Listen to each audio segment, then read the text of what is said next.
Okay, here we go.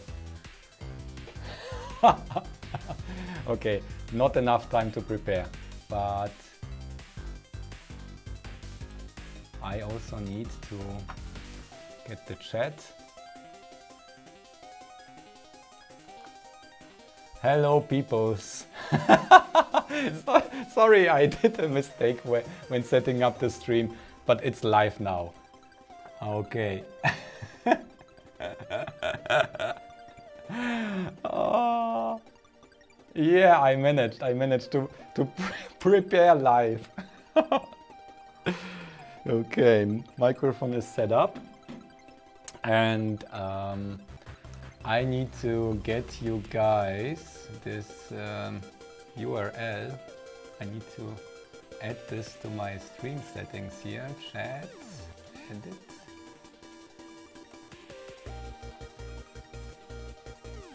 I just had dinner and I took a shower because my hair was so fatty I couldn't show up on camera like that.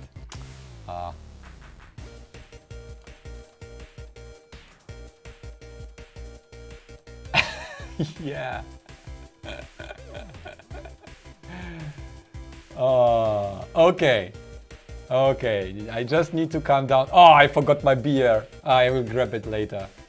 Ist Piotr da? Piotr ist noch nicht da, glaube ich.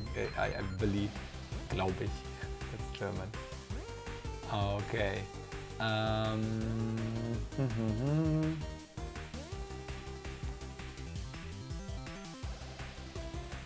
Sorry, messed up time.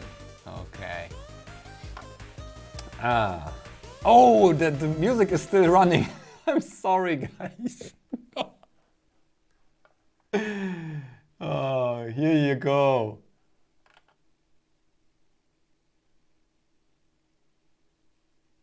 Piotr is da. This is awesome. Okay, great. I set up the other camera, so we will solder stuff today, but I completely forgot. Let's cam extra grabber full. Oh yeah, that's zoomed in camera, but I need like also to see the cam here and the chat. So I will zoom this out a bit. Woo! Do we have enough light? I think we will solder stuff today. So Piotr was so kind. Yeah, Piotr was so kind to send me one of his etched boards, and I have it here. And he sent me also other stuff. So you must know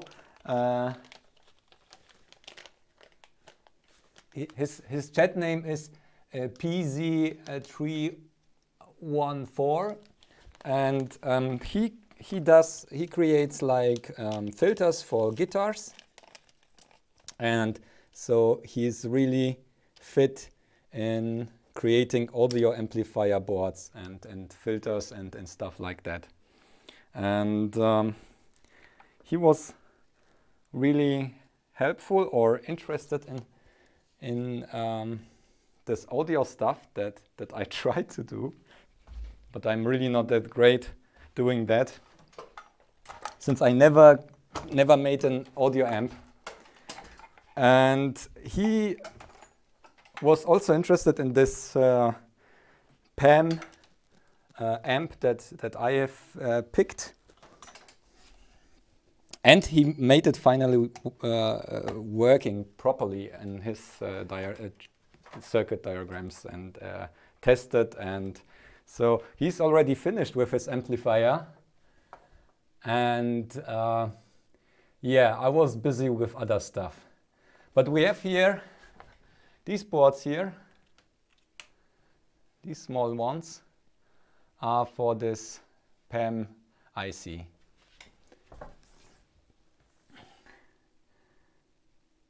Hello, Maciej.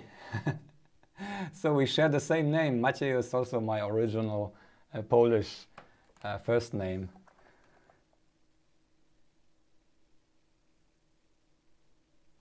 Okay, so Unfortunately, I forgot everything that we did last streams. I don't even know what kind of cramp boards I designed back then. And they will probably are not up to date anymore. But Piotr has sent me like a diagram in the supporter chat of my Discord, and some proof that his amplifier circuit works really great with this charge pump for the negative voltage, and we need an oscilloscope probably today, with the charge pump and also noise level and stuff like that. So his frequency response is really awesome. You have like a really cool bass with that circuit, and I would be glad if I can manage to solder something similar today. Piotr, do you know if so is this circuit or this PCB that you sent me, is this up to date? So, or did you change anything? I didn't have much time to check what's changed since last time.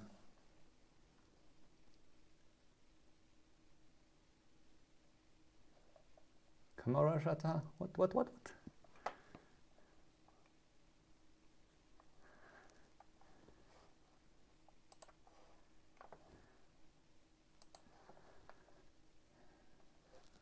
Do I have a chat here? Yes, it's up to date. Okay, the chat in the... Okay, yeah, it's updated. Okay, cool. So I need the components. Do I have the components? So these are the other boards that you sent me. So this is a nice one. That's interesting that you said you can cut these with scissors. I will try that.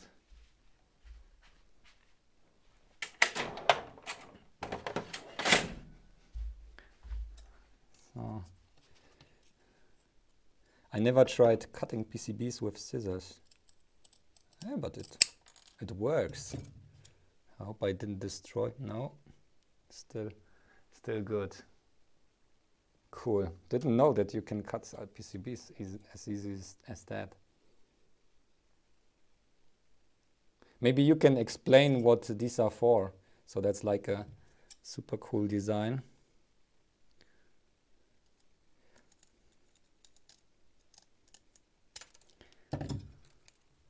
So yeah, my memory is so bad. I can't remember anything. Not only what people say to me, but also stuff that I do myself. So the circuit with the PAM is completely new to me again. But I had like this prototype soldered up with this bond wires. That's completely gone. I'm not sure. Ah, here it is. Is it that one? Yes, it is. Okay, so this is the thing that we did last time that didn't work properly, with like this capacitors and such. I just need to find all the components that we need for that again. Oh, I need to zoom this chat. I can't see anything. Good evening to everybody here. Okay, blue boards is decade resistor project.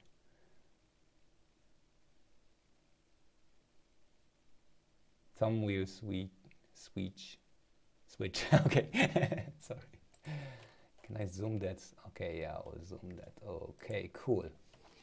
Great. I hope I can read this on my...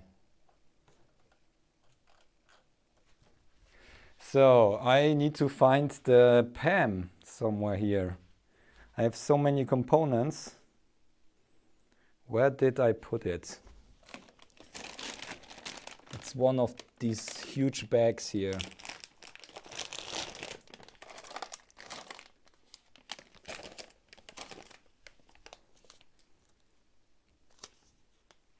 Yes, yes, that's the one, I think. I found it.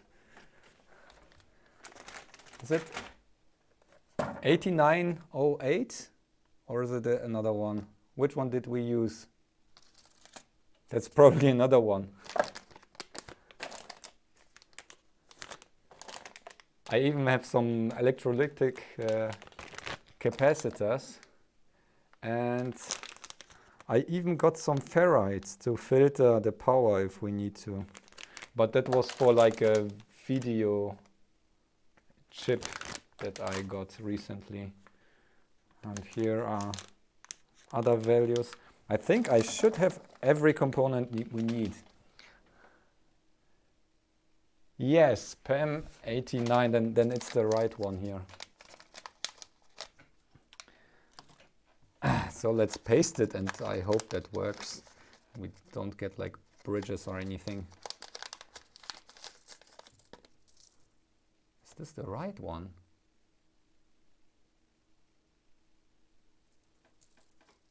Which one did I use before, since the tape isn't opened? So did I cut it off and take one out? Strange. Okay. Oh, okay. This one has better drilling. I don't see anything here. The camera setup is a little bit strange. Oh, okay.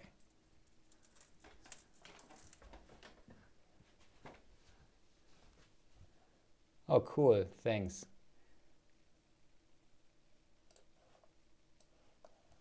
I need a feedback. Okay. Solder paste. Do I have? Yeah, here's some paste. So I have some low temp paste. Let's heat up my reflow station. Oh, this is so messy, everything. I started to clean up my lab today, since I was finished with my video that's like went online yesterday, and then I just took a break for one day. And usually I start with cleaning up my lab, and I'm not finished yet, but that should, I think I will, yeah, it's dried in a little bit. I'll reflow some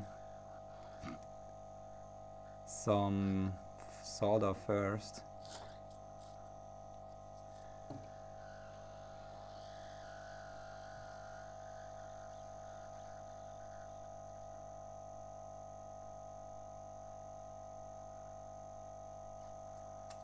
Oh, the resin won't melt. I need to heat it up.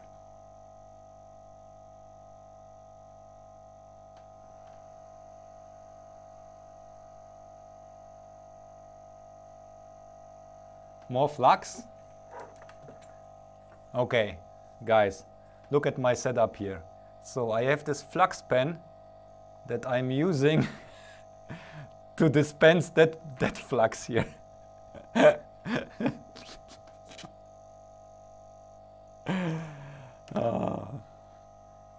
We get a quick start today.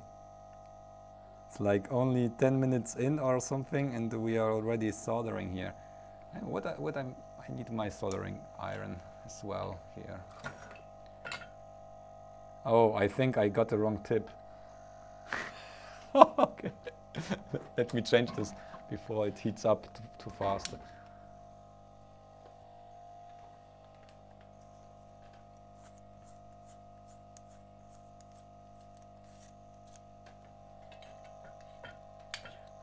I'm curious if we managed to find all the components that you have used, Peter. Can I call you Peter? Piotr is like hard to say. Like Maciej. Maciej is also a difficult name. That's why I went with Matthias. Yeah, that's even hard to say. I don't like my name. Bitluni. Or luni. Luni is the easiest one. Okay, turn on the soldering iron again.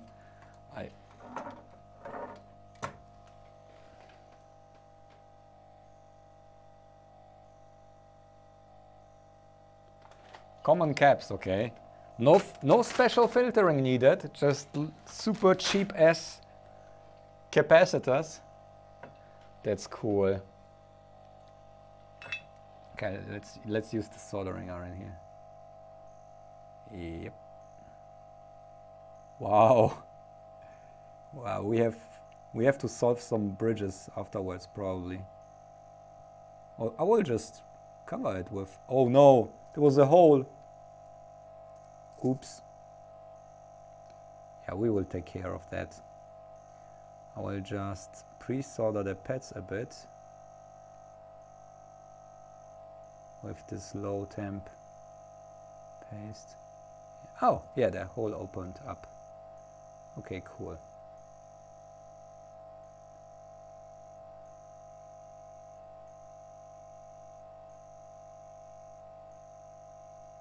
Okay. I need to maybe put the camera a little bit lower so you can see everything. This is so tiny, the setup. Sorry, you can't see anything. Okay, that should work. Okay.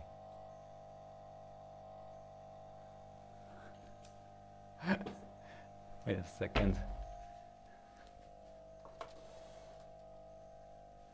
Oh, yeah, some manual vias. That. Oh yeah, it's 2-layer. I didn't even notice. Oh man, so you are really advanced with your etching skills. I did 2 layers only like a few times, and it was really not very easy to do. Okay, where do we have like a marker? Where is the corner of the PAM?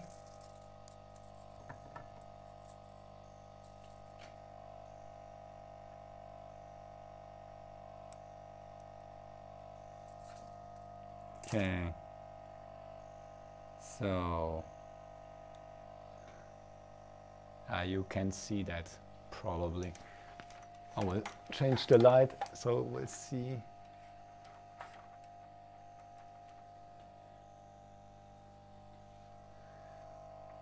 Okay, so we have the IC.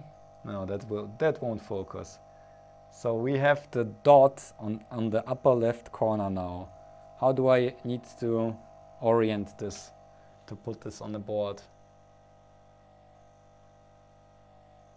HTML file with an interactive assembly. Wow, my face is blown out with this light. Okay. Oh, you sent it to me. Like, where is it? Where is it?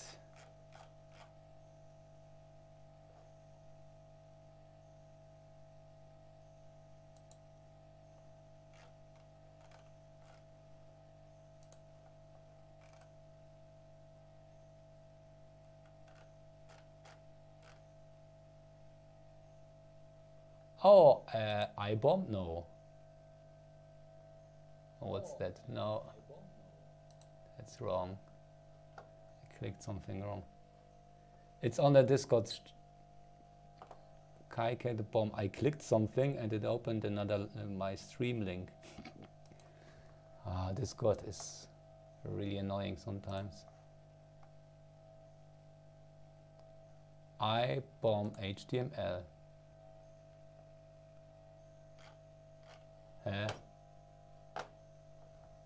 Why it doesn't open for me somehow?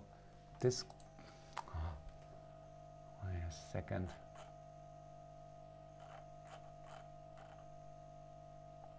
No.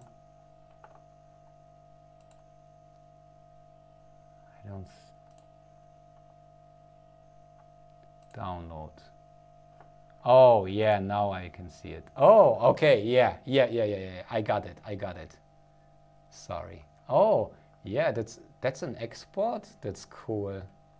I will share the screen so other people can see this as well. Yay! Here it is. So that's an output. Oops. 0.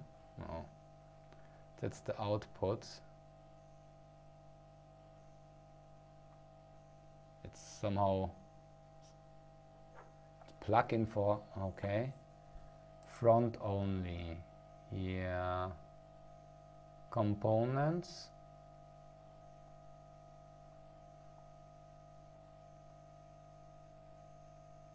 So this is the one, and is the pin, is pin 1 then highlighted, so the marking should go to the upper left like this?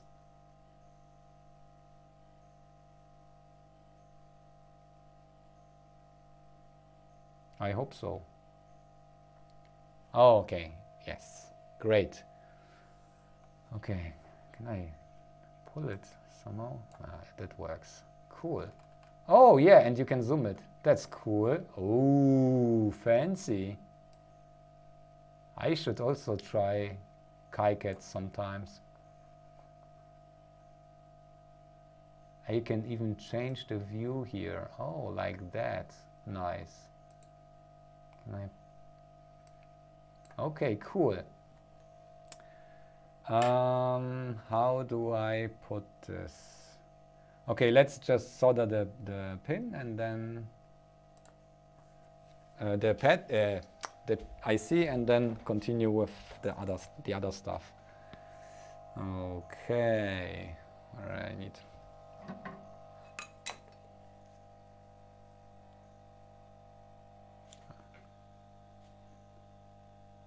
Okay.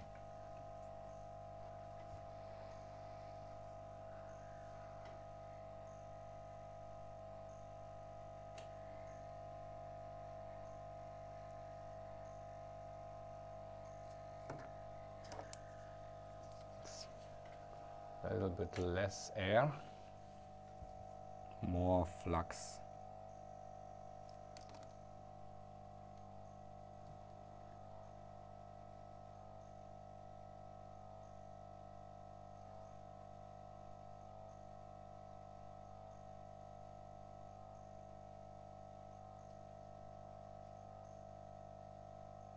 Oh, I think it aligned itself. Yes, it did. Still.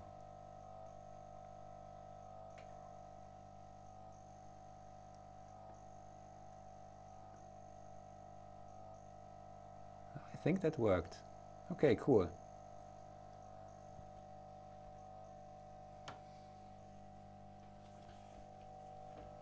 That was easy.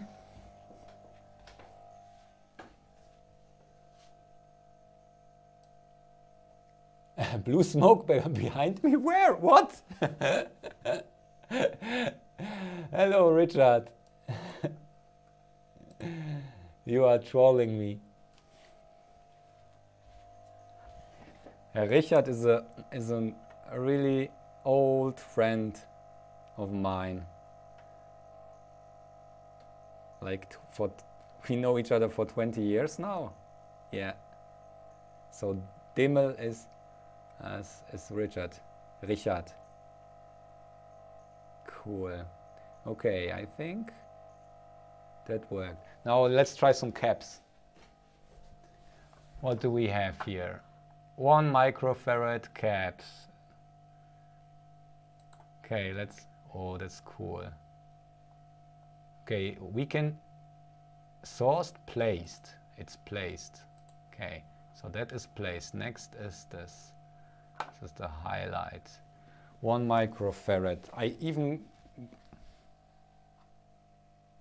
think I even got a reel for that. 1 microfarad. Oh, no. Was it 1 micro or? 1 micro, okay, here. That's that one here.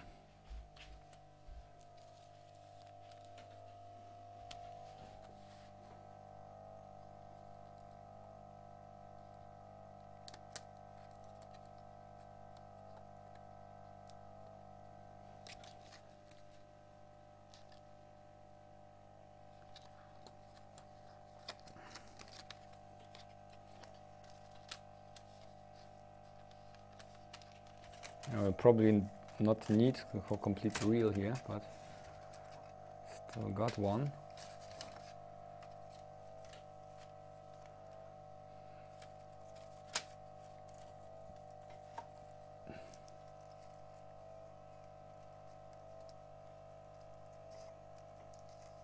We need 3 pieces. Okay, oops, okay, these are the 1 microfarad ones.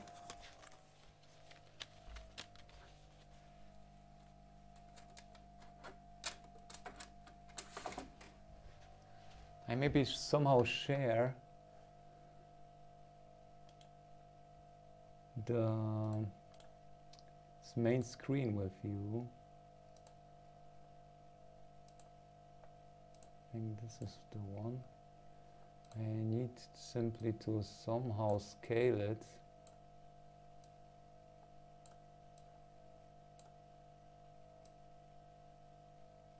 So you can see what we are working on, like this maybe. I hope. Or I will put it somewhere, no, over my face here. How do you grab 4K screen?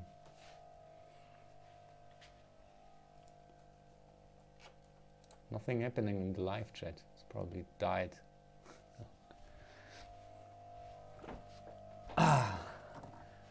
Okay, we need to put the caps like that here, okay.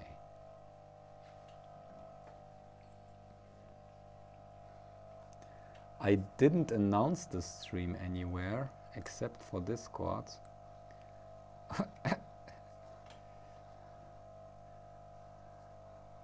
So there won't be many people watching probably.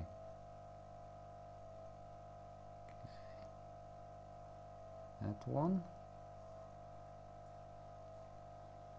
Wow. This resin is so sticky.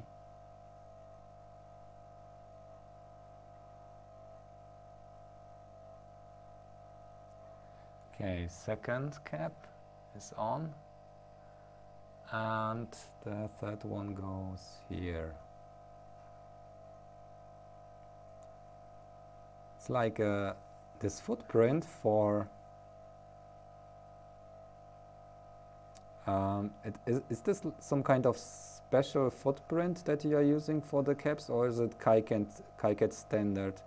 Because the distance between the pads looks like it's really big, probably to fit another trace in between. But it works great. Okay, I need to put the wires at some point in.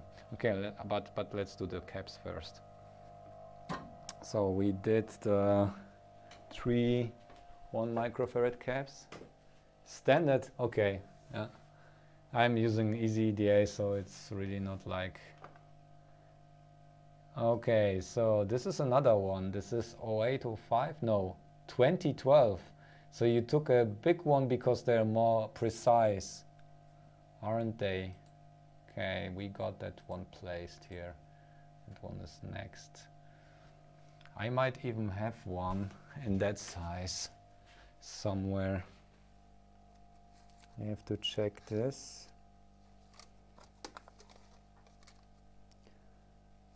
0805, these are resistors. Caps, caps, caps.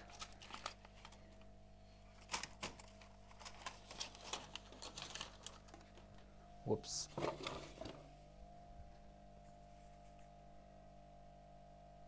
No.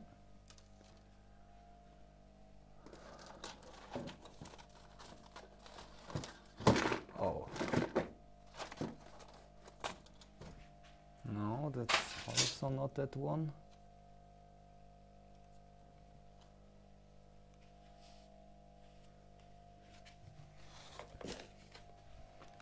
Like a huge bin of stuff that I didn't sort in yet. There might be bigger caps as well. No, this resistor.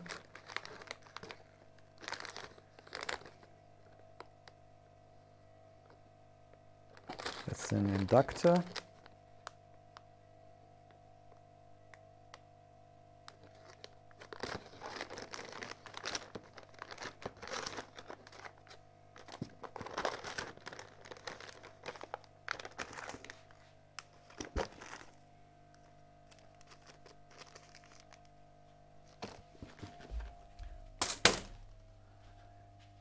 Micro. Oh, yes! Jackpot. Ha!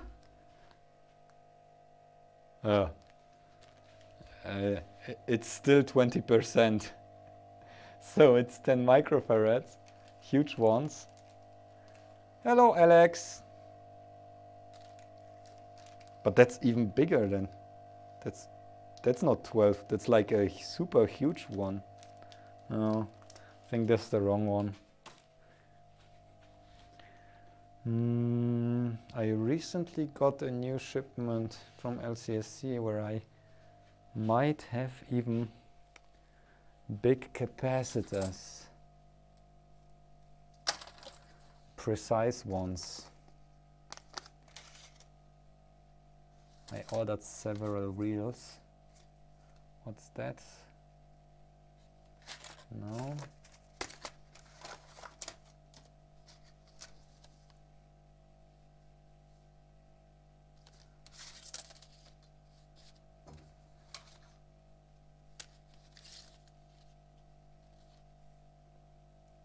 No. You know what? I will just take a regular 10 microfarad of mine here that I always use. 10 microfarad. Oh, it's on the PNP. I'll get it. Or I have some smaller ones here. Here, there's another one. 0805. No, that's 10 nanofarads. What? I'm in the wrong shelf here. Okay, I will grab a 10 microfarad cap from the PNP.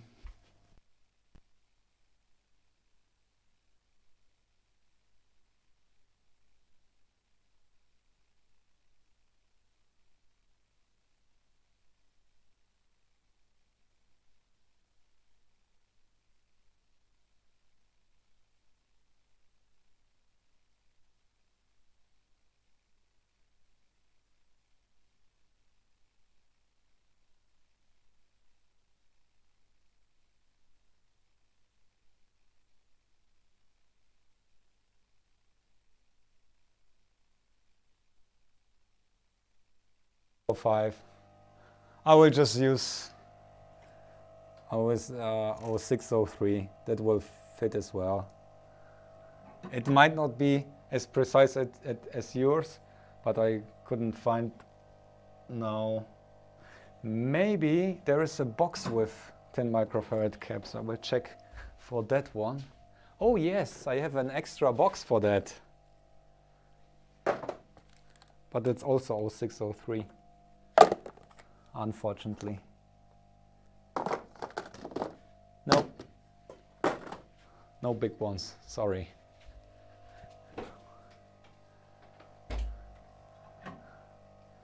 We have to take what we got here.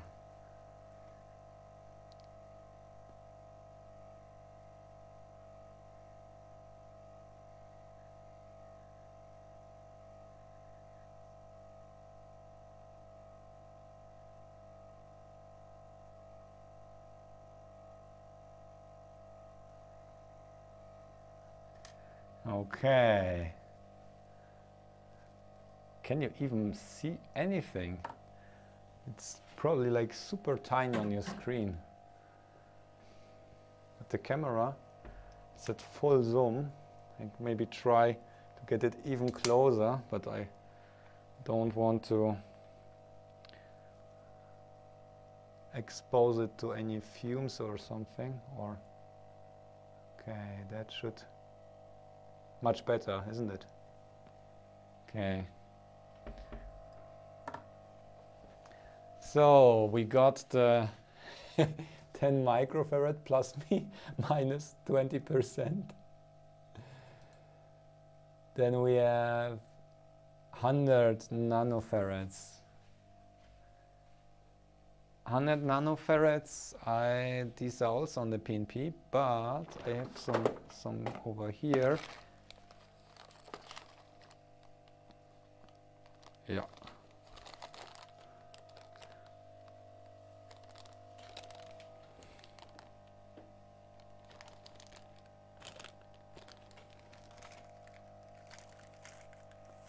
Okay, this is 100 nanofarads. This is 10 micro.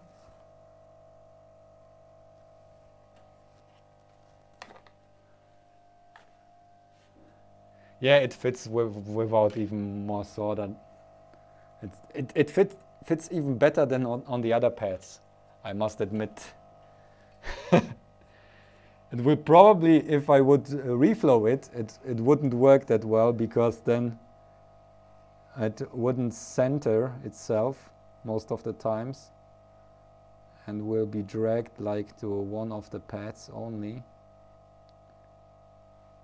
But that works fine. Okay, we got all the caps, I think. No power filtering. Okay, now vias. I will turn off this noisy thing there. What do we use for vias? Like a thin wire. That should fit, the silver wire. Silver coated wire. Will it? Not sure. Ouch. Ow. It's still hot. Okay, this is too thick. So I might have some cuttings from resistor, some resistor legs or something.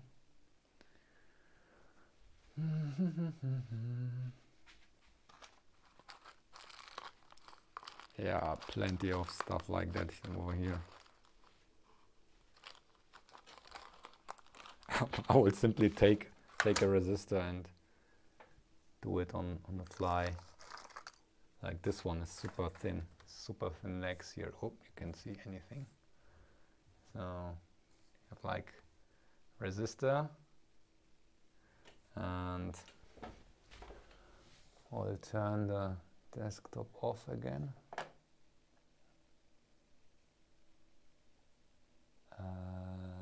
Yep. 0.5 millimeter. Wow. Doesn't it break often? It was like a drill tiny as that. The leg doesn't fit.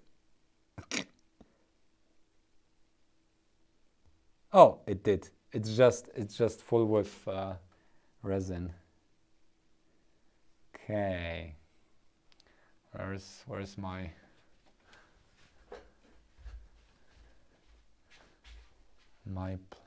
plier?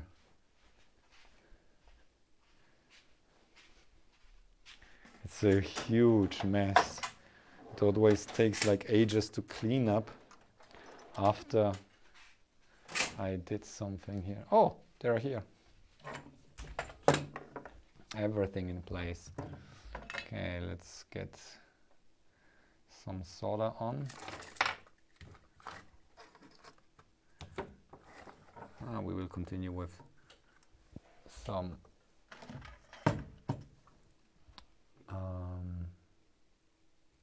lead-free solder.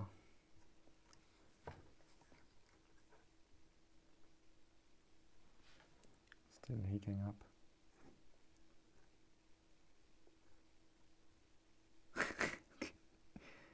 Dude.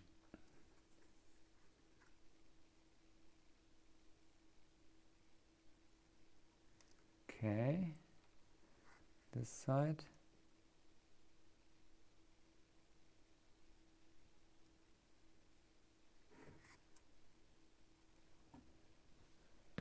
Okay.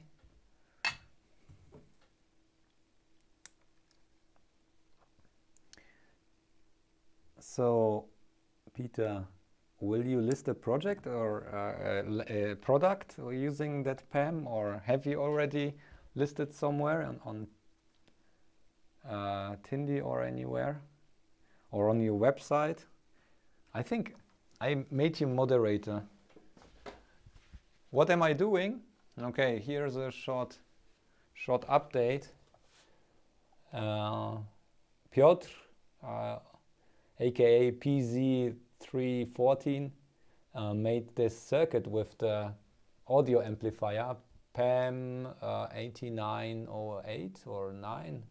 What is the somewhere in the chat backlog is the part number, and that's an amplifier that has a built-in charge pump and creates a negative voltage, so you don't need like capacitors on the output side. I want to drive headphones with that, but I also want to be able to connect it to line out somewhere without creating problems with the ground. And I thought that IC might be the perfect solution for that.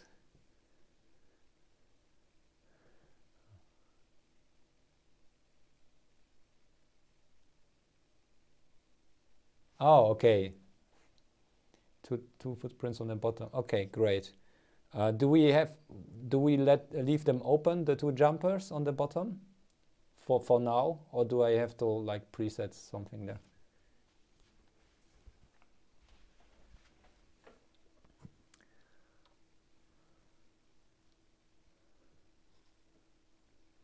Let's try the next one. So now I'm soldering the vias, whatevers.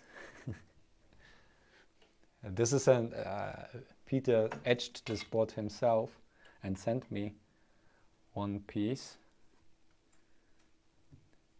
Since it's quite hard, or at that point I have this already for weeks now and didn't have the time to continue with that. I thought it will take too long for PCB manufacturer to send me once, but now it took quite some time for me to continue with that. I forgot everything we did before, like designing boards or anything. I have like 2 board designs made live. I would have to rewatch the stream again to know what I did there. At the end, I will probably scrap everything and start all over again. Oh, quite some bias here.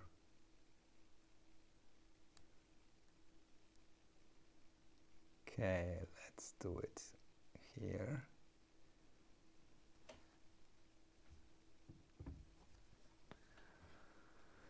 It's a little bit hard to see, isn't it?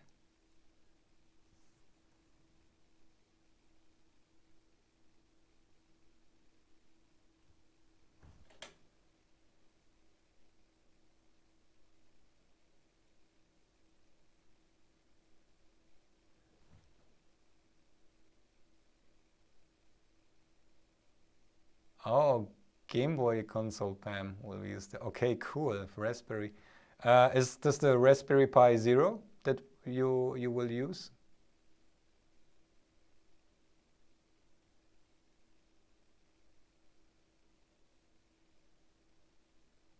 Both jumpers should be set to ground to get.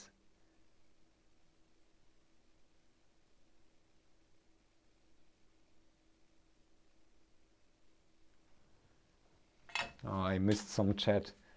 I zoomed in so much that I can't see anything anymore.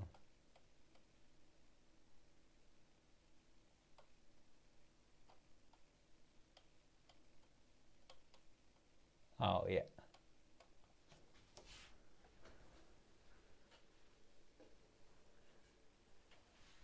Actually, the smaller 3B, okay.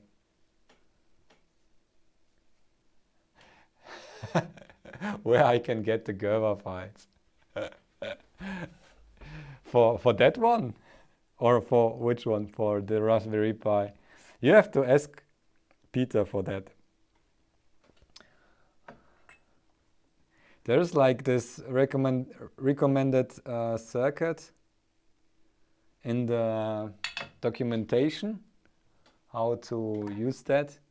And we tried like with the breadboard and it didn't work very well.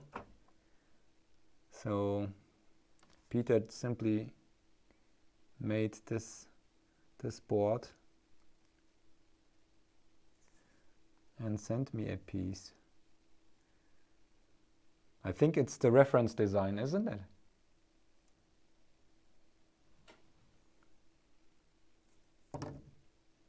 I don't have the Gerbers for that.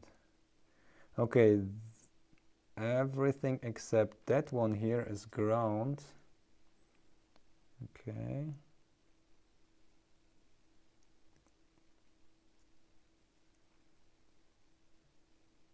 Ah! Try to get this in.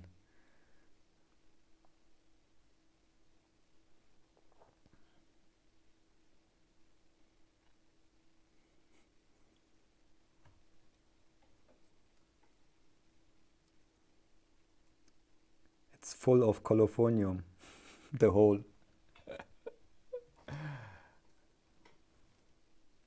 Oops, there's a screw. Try to open the hole up a bit.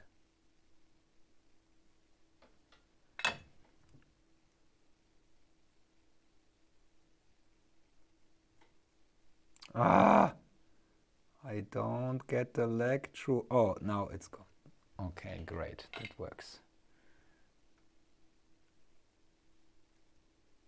Okay, now this side.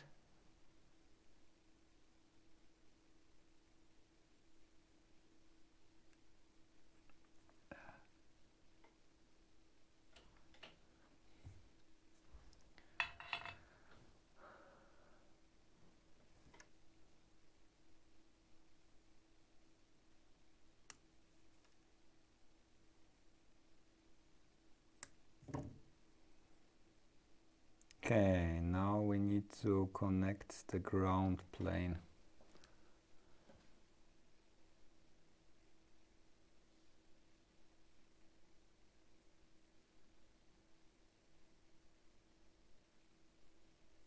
I repair a soundbar. It was complete a build of reference design, so not hard to repair. Yeah. Yes, it's just a basic application. Okay, cool. So no magic happening there. No magic except that Peter managed to edge two layer boards at home. Ow! Oh. That's in my thumb.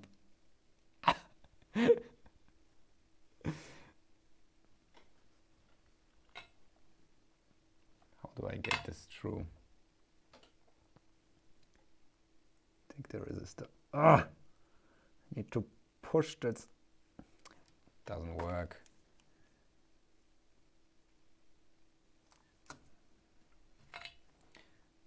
Peter, you seem to love colophonium based or a flux with lots of colophonium in it. I think I only have like this flux that's based on simply fat or something, grease.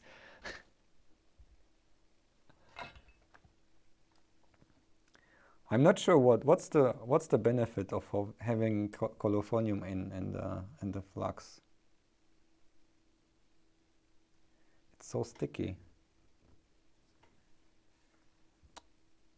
Or is this the benefit, just so it's sticky and you can place the part and it will stay where it is?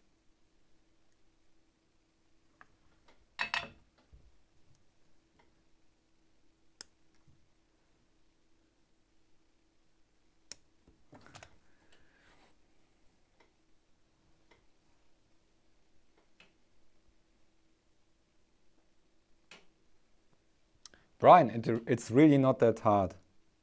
Like, I did toner transfer, not like this film stuff where you use like UV light or sunlight.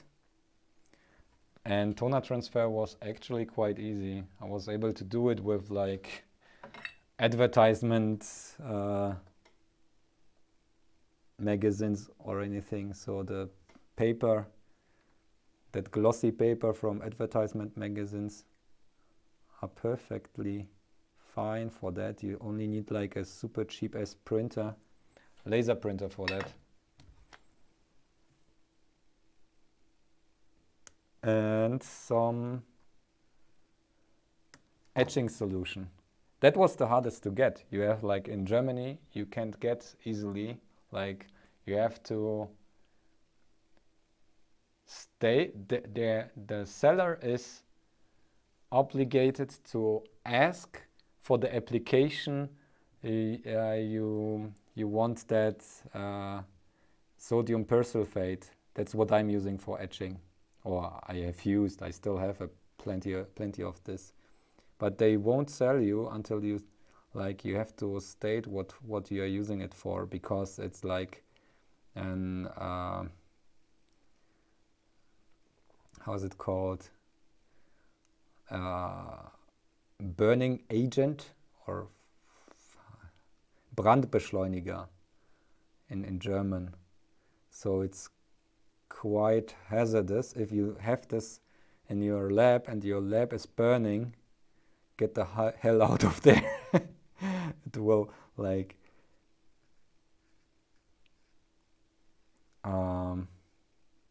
it's quite hazardous. I can't get this through. So this is the last via.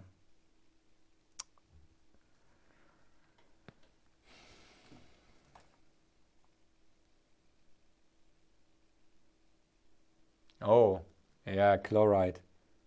Yeah, that's what I think. Chloride is quite also like really nasty.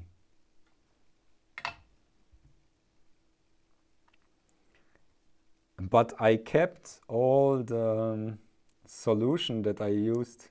It's like I need new leg here.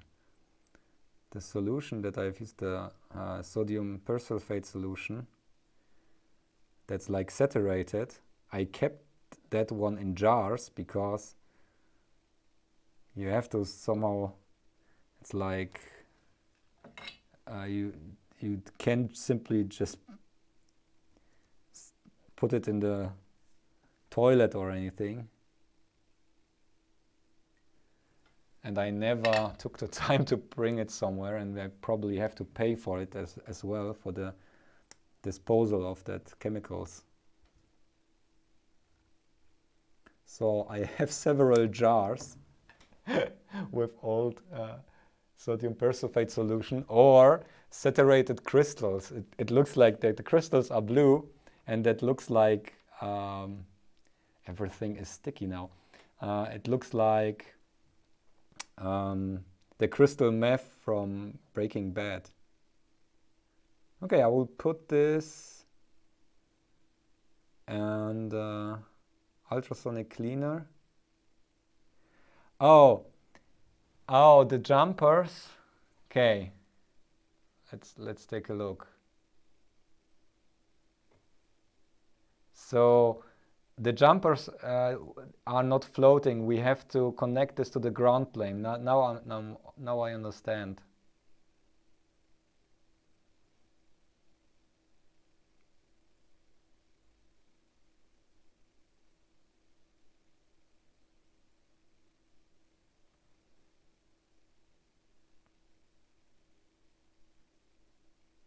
Oxidizer, yeah. Yes. Both jumpers to ground. Okay, we will do. And then after that, I really need to clean up. Like it's I have like sticky. Everything is sticky now.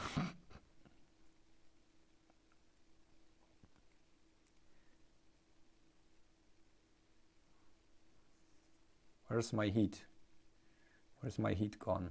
Oh yeah, the plane is huge, okay. Ah!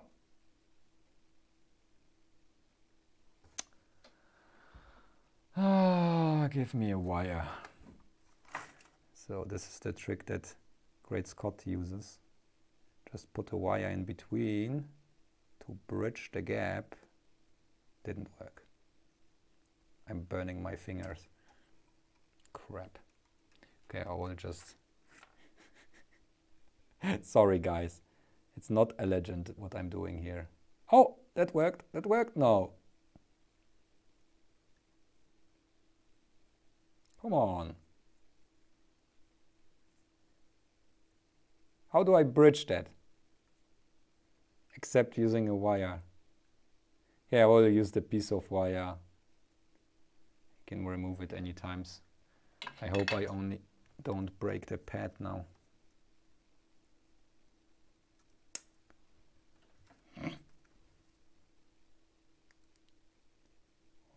Okay.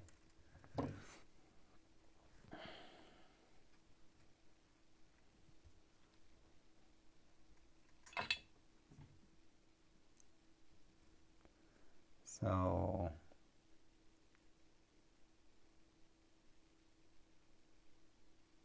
okay, that's more elegant here, this side.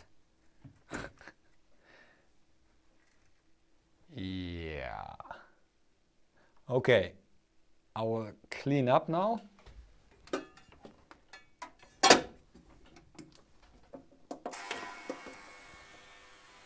Wow, so nasty.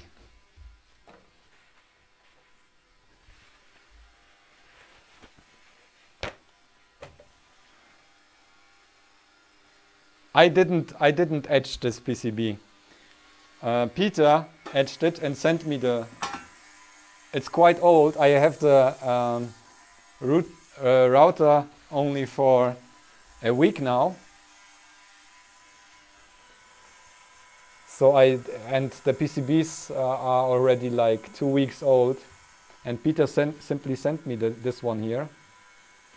But I will not etch anymore. I will just make the designs so they work with the router. And oh, it's quite loud, sorry guys. I will make the designs that I want to prototype using the router. I just need to use thicker wiring and clearance of 0.5 millimeter, and that will be simply doable with the router, so I don't need to etch anything there. Hello Aaron. I think this is long enough. 2 minutes should be okay.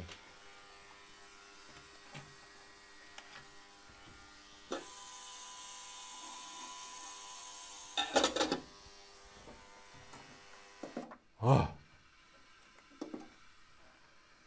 Okay, that's cleaned up.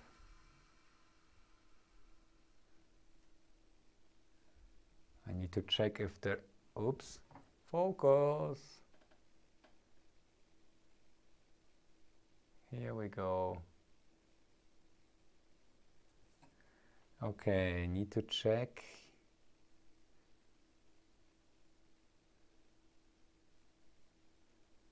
if there are no shorts. Not sure.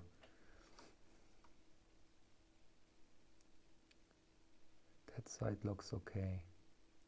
Okay, now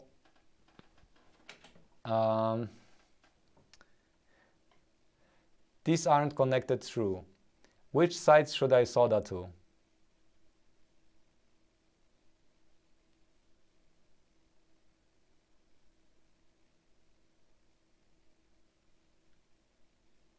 I find for more complex work, I like a combination of both etching and routing. Okay, I would say for this IC here, we have there's a 0.5 millimeter pin pitch. Routing using the router wouldn't work on that. So probably like using the router for drilling and contours would be best, and then etching the footprint of the IC. So actually in this case, using only the router wouldn't work, but in most other cases it would. I would avoid to like mix up chemicals and such again. It's like I used that before, and since I started to order PCBs, it simply isn't worth for me to mix chemicals again. And now I only get the router so I can test the circuit, and I will simply do the design, the prototype, like so I can simply put this in the router, or like parts of it that I can connect up, so I don't even have to do like two-sided boards if it's not necessary, and can check like if the subcomponents are working as I intended to do them, and then I will order the PCB that will then take over a week or 2 weeks, or how long this takes now. Stick them from the bottom. Female or male? I will use male ones, I think. Or you know what? I will use right-angled ones. From the bottom.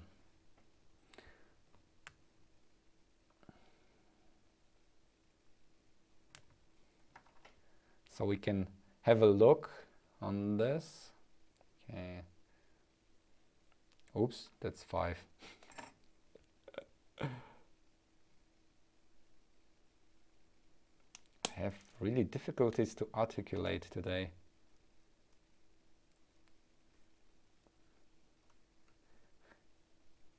I slept for 10 hours. Can you imagine that? I was so tired.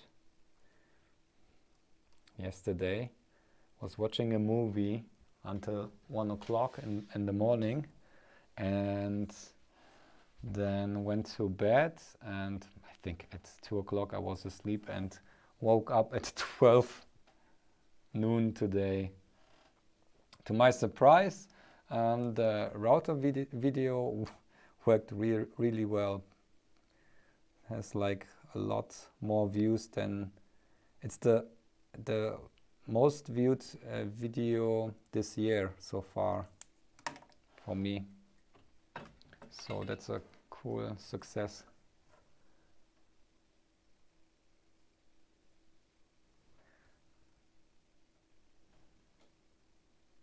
Wait. Okay. Okay, should I simply use straight ones and then pull off the... What should I do? I can use straight ones.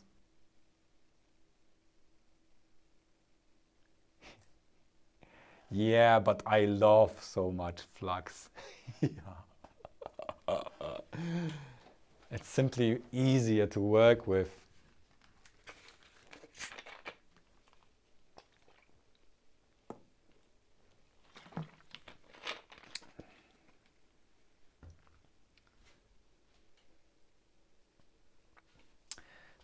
Okay, yeah, so I will use straight ones, maybe, or let me check if I will be able. Oh yes, I know what you mean. Okay, that will work. I will simply use my tweezers to push the plastic back, and then I won't put them all the way in. Whoops, you can't see anything. Sorry guys. Sorry, not sorry. Let's take. Oh, come on, camera, here we are. Here. Come on. Focus. Focus. What's wrong? Okay. Maybe the focus point was somewhere else. I will put this on here. and push the plastic all the way down so I can still use the right angle ones. That's good. There as well. That's the most annoying part of etching on designs, that you don't get this plating through the holes.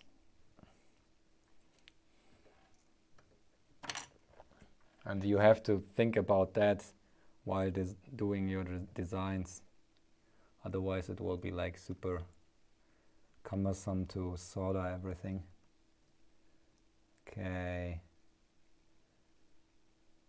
That should be... Sorry guys. Corona. And demonetized.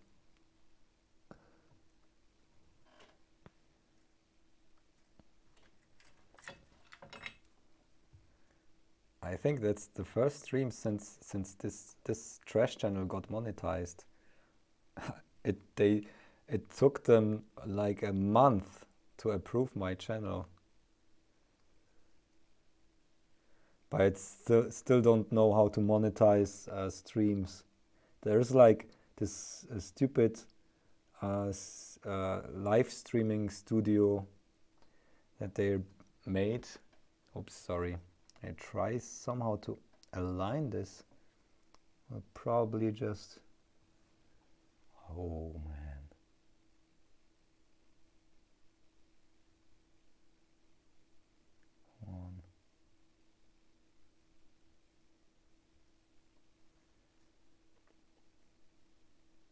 Ah! Flux! I need more flux. Ah! Ah!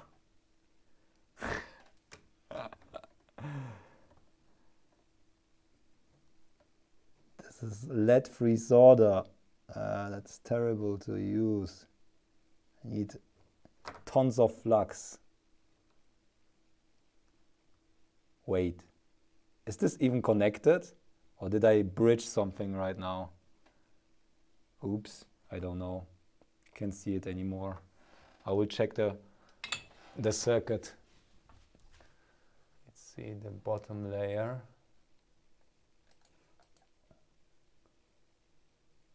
Yeah, it seems it's connected through. Yeah, that's all ground, I think. Yeah. Yes, it is. Okay, cool.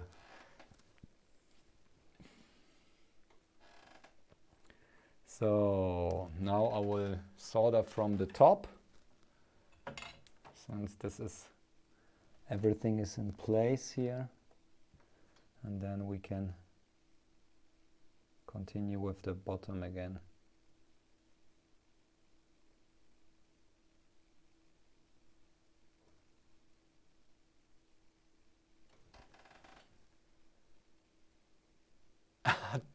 Oh, thank you for the compliment, Mainz DA.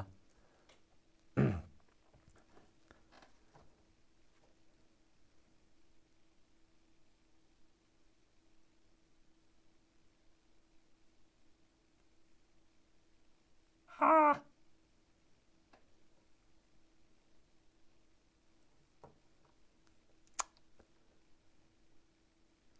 I need helping hands here.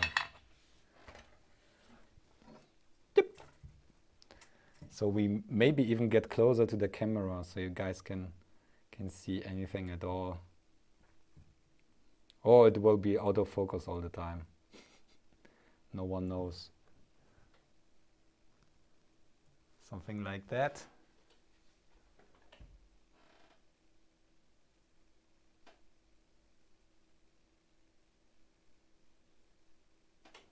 Yeah. Oh.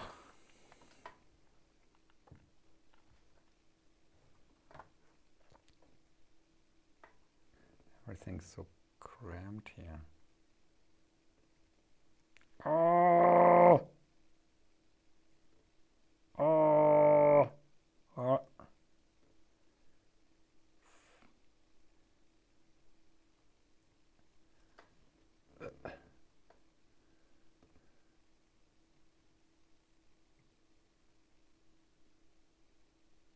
just for you guys, I destroy my lungs because I don't want to turn on the fume extractor. It's so loud. You won't be hearing anything anymore. Okay. So let's see if we got a connection here. It won't win any beauty contests, but it's the one side seems to be okay now. Everything is sticky again.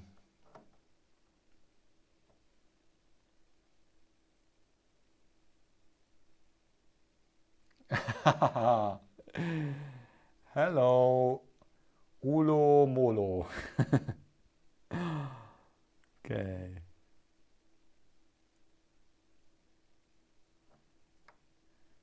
Try to put this in place again with some solder.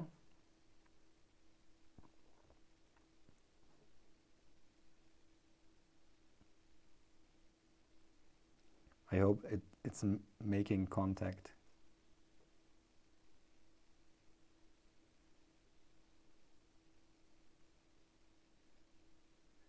Need to heat it up a bit.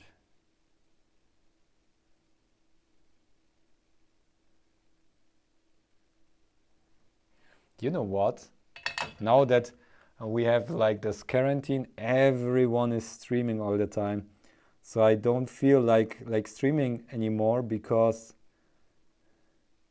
I even can sitting here in front of my computer all day and doing nothing but electronics or electronics related stuff and whatever. I can even have some streams running while I'm doing other stuff, and even I can't, with all the time, I can't join every single stream that's out there from my friends and so on. So I think it's too much right now. I don't feel like it makes sense for me to stream a lot since the people can't join. There are too many streams.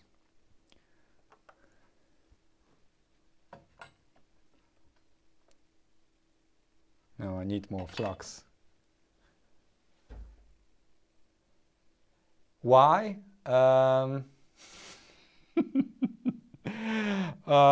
Because I can lay this one flat on the table afterwards. I'm not sure. Maybe it wasn't the best decision to take like the right angled ones. Ah! It's art. It's up to the artist.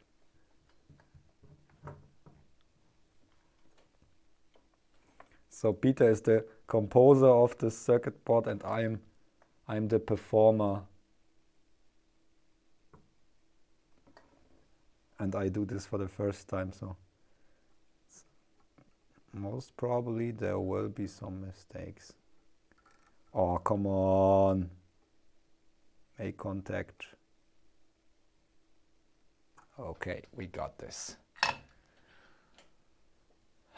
I think that side went better than the other one. Let's check.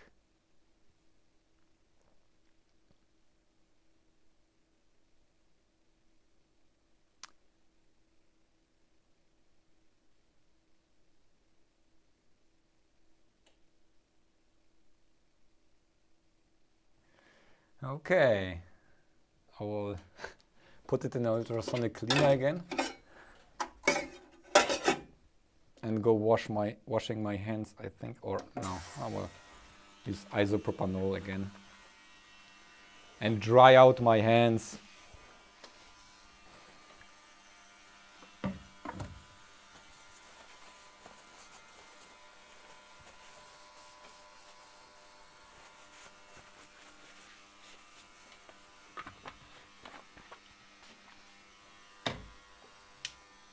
I think I will wash them.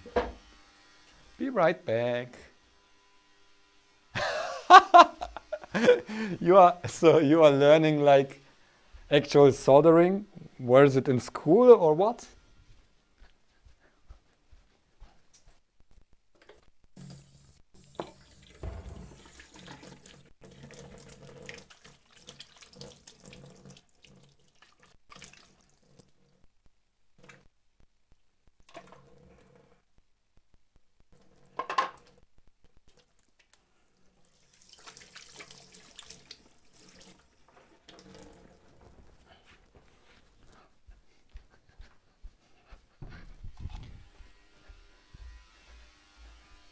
So you can show this live stream or my soldering to your teacher, and say, look, he can do a living from this kind of soldering.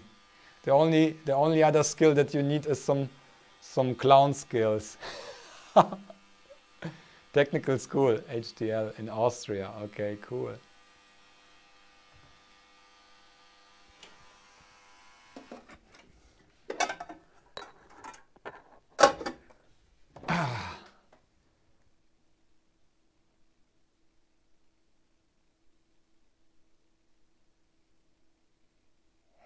Is there a bridge?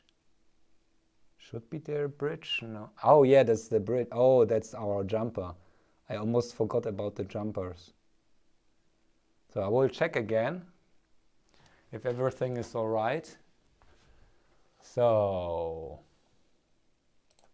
we have, there is like,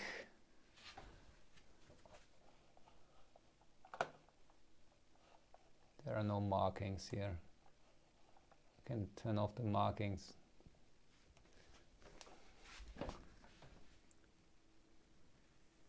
This is connected.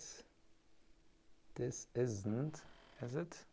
No, this shouldn't be.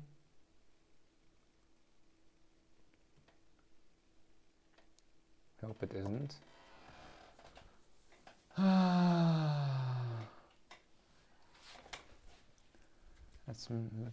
Let's get the multimeter and test it before I short anything. Oh, fuck. There.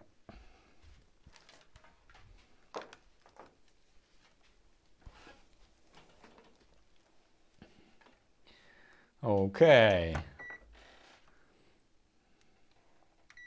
No. Want this.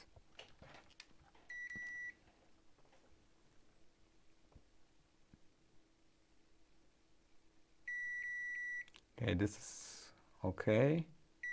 This is okay. Let's check. Okay.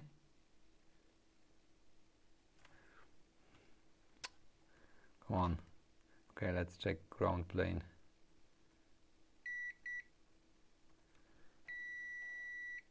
This one? No. Okay. This is ground and no, nothing else. Where is the power? Let's check. Do we have a power? Oops, you can't see anything. Oh, sorry guys. I was just checking with the ground plane, so I will just repeat it.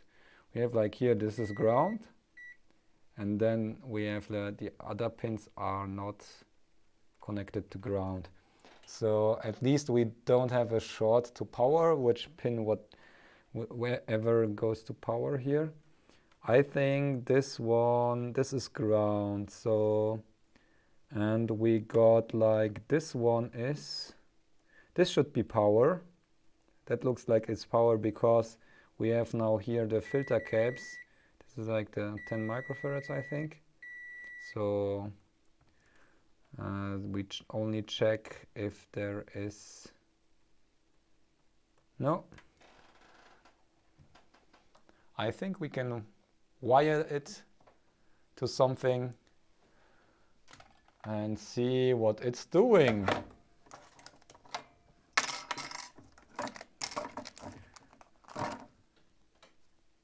Oh, still sticky here. I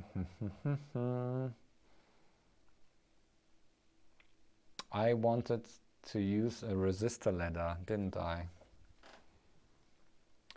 Can we test it? Yeah. Can we test it with anything else, or just without the resistor ladder first? Do we simply power it on and see what's happening there? If it's amplifying or not?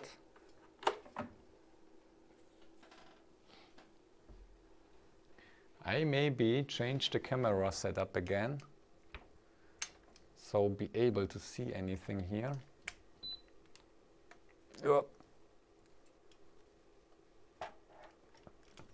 Ah!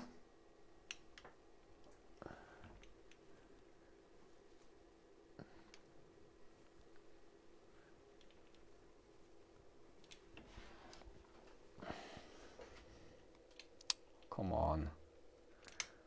Okay.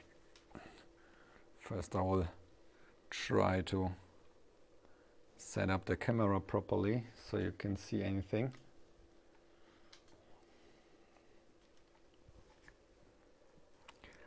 Oh God. This is annoying. Okay.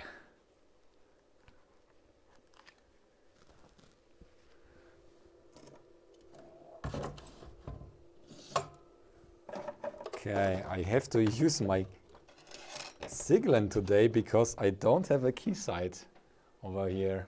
I don't know what happened to keysight. I have to check again with Daniel, because for the sponsored video I got a loaner and I had to return this already, but I didn't get like the actual unit that I should get, so we will try to do it with Siglent.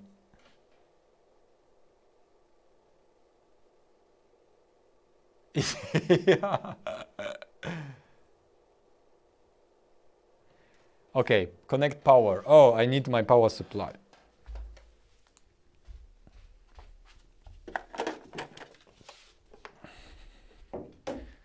Bench power supply, and this chaos here.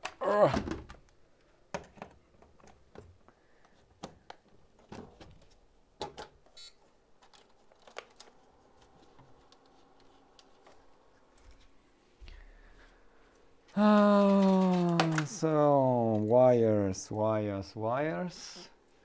This is looking good.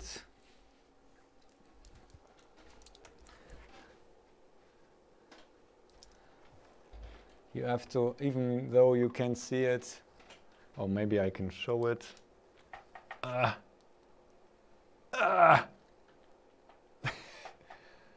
can set up the camera here so you can see it.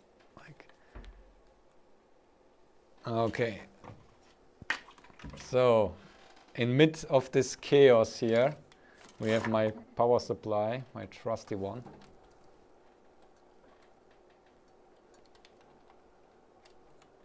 This isn't very. I need to make this.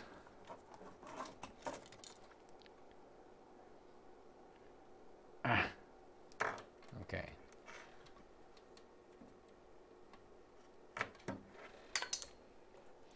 Now voltage 3.3 volts. Current limit, how much? 100 milliamps.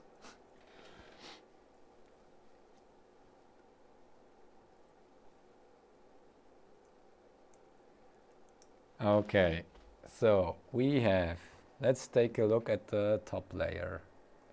So we have here, this is VDD, but this is not the right,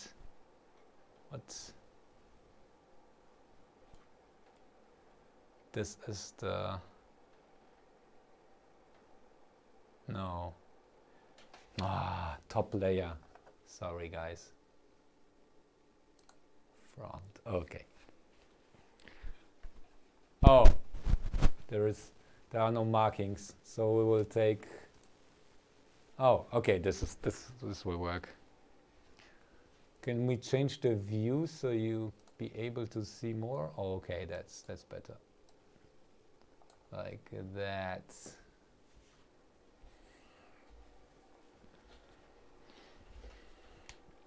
Okay, you don't need to see the power supply all the time. You want to see the oscilloscope.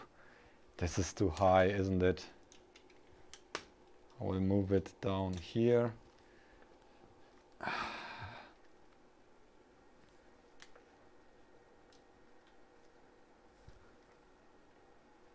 Okay. Okay, so that should work. Okay, VDD 3.3. First, we need ground. Ground is, when we take a look at this side, this is ground. So that's what we thought before. And is it working? Yeah, that stays there. No, it doesn't stay.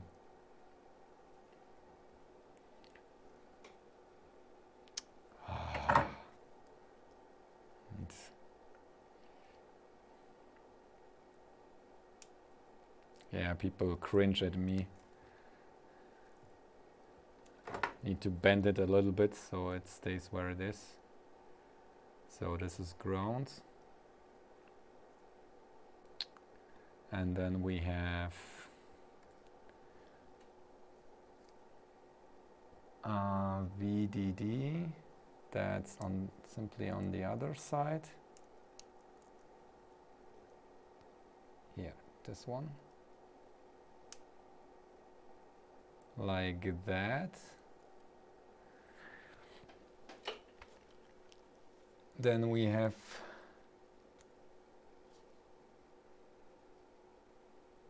C3 is HPVDD plus minus 1. Okay, so the voltage across HPVDD should be about plus 1.6 across C4. Okay. For ultrasonic cleaning, I'm using isopropanol.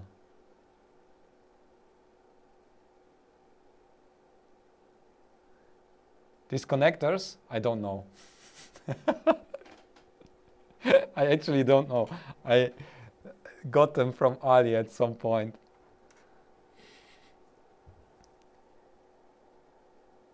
But I somewhere had better ones. I completely forgot about that. Do I have some? Yeah, here. These here. These are better ones. They have like a small claw. Yeah, you won't see it. It's like a really small claw. So better get these ones, and you can connect like jumper wires here.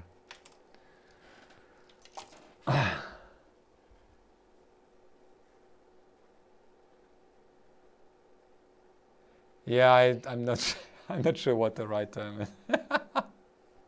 No smoke so far, but we didn't turn on the power yet. It's just connected. I didn't press the on switch. Should we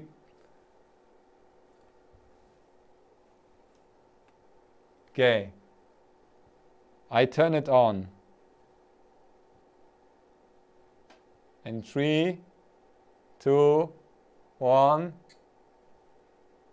Okay. 1 milliamp. It's only taking 1 milliamp right now.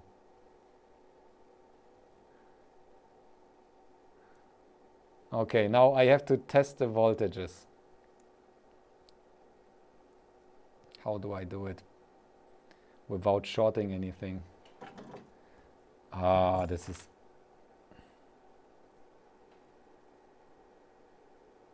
isn't working very well like this. The wires are heavy. No. No, this won't work. Do I have some springs for my test probes here? That would be the best to use like to ground this. I should have springs somewhere.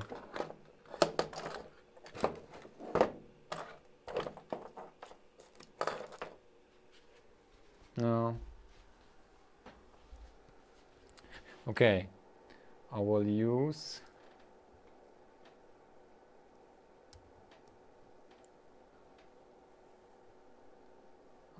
it like that, and I simply need to connect to ground and not short anything.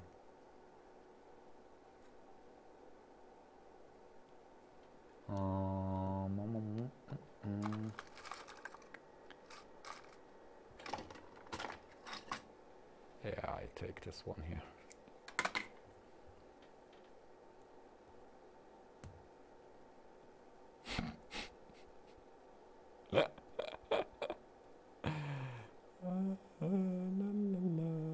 Okay. Okay, now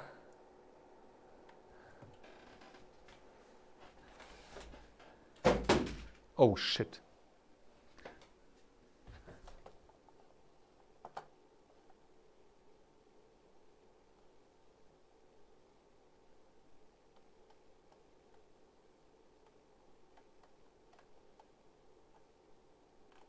Okay. We have here the voltage across HP VDD should be, this is, what is HP VDD? Do we see it somewhere on the circuit here? No, I don't see it on the circuit.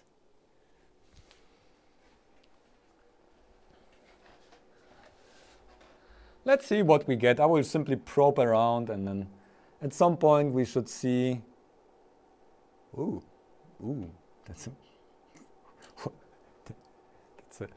crappy probe here. Okay, so oh, okay. We get something on the screen. So what is the 1.7 volts is max. Should we measurements? Measure source type maximum. We need minimum as well. Okay. Then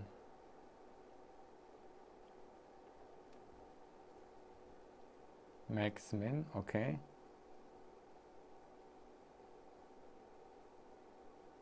Oops.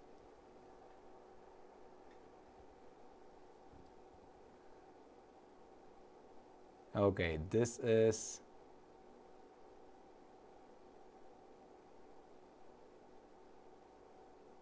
plus minus 1.7 volts on this cap. I'm probing just around. Okay, the charge pump seems to work. This is on the one side, and we have here, oh yeah, that's 1.68 at this side here, at this one. What else do we have here? This is nothing. Then we have, this is the power. Yeah, I think that's all. We got plus minus 1.7 volts, and at one cap we had like 1.6. 3.3 volts, it is.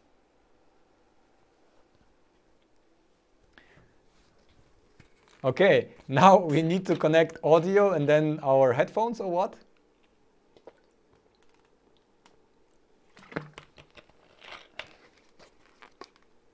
Still no smoke. How do you test the frequency response?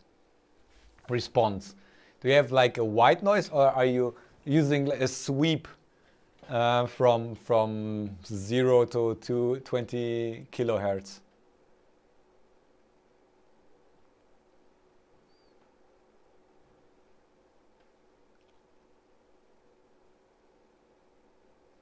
Okay, I see.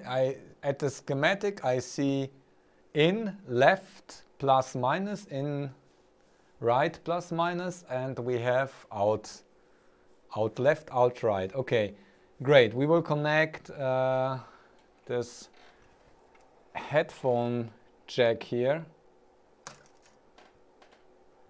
That we saw that last time. Yeah, I need female pin headers. And we need an input. We can use like input from the computer. It's on the Discord. Yes, I know, but all my screens are full. I can't.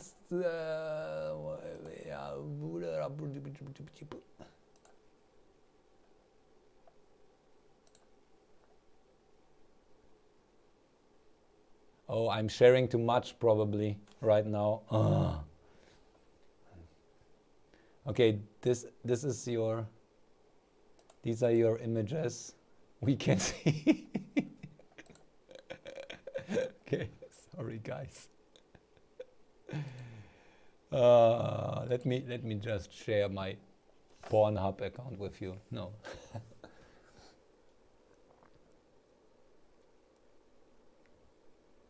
You need a 1 microfarad coupling cap.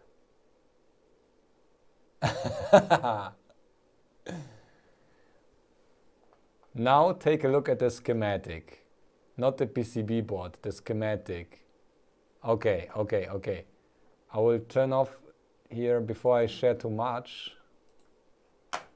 Turn this off and take a look at the schematic, which is here. Okay. Now. Oh, yeah, this is the schematic. Now we need a ferrite bead for the output.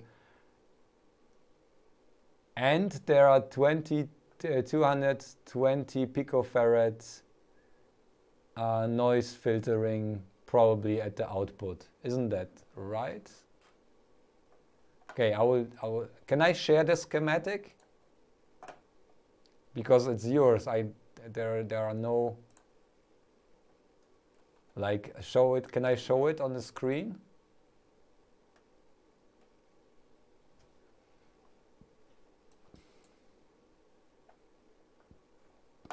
Okay.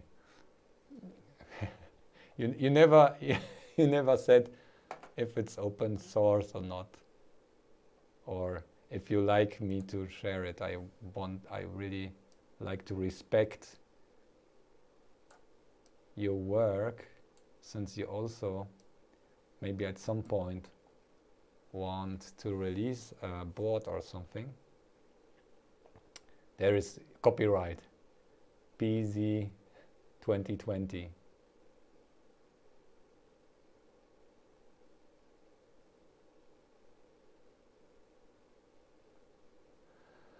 Okay, so what I was talking about, maybe I share the complete desktop. Here, desktop. What I was talking about, can you see my mouse on the fork? Here are ferrite beads and some 22, starts with the input. Okay, let's start with the input. So we have here 1 microfarad input cap.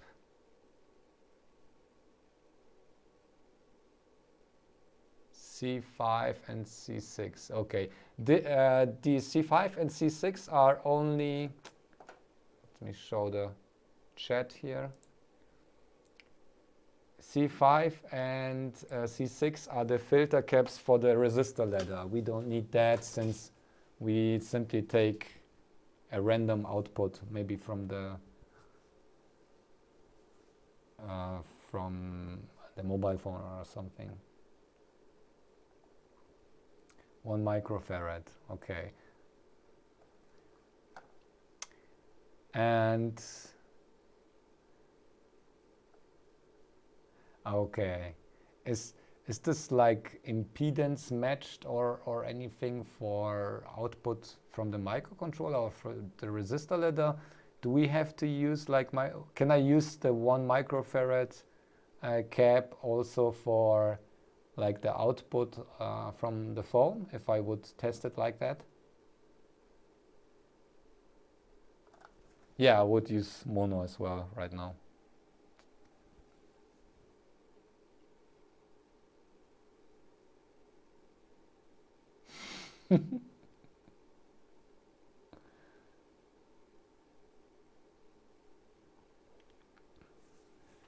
One microfarad caps. No, that's picofarad. No, 1 microfarad. We had like these caps here.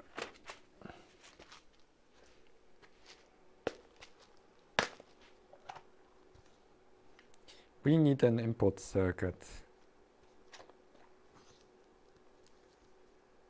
That's 1 nanofarad, pico.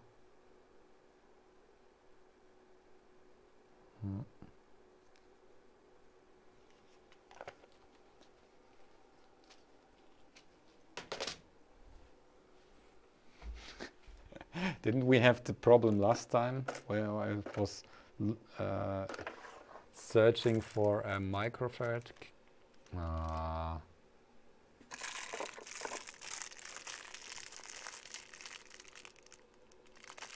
Can I use an electrolytic one for simplicity?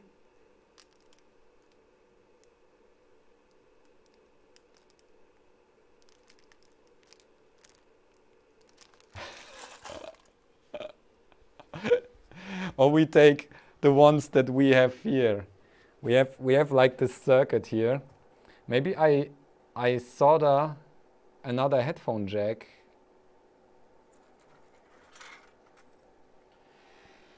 Let me grab another headphone jack and we will do one for input and one for output. Where are my headphone jacks?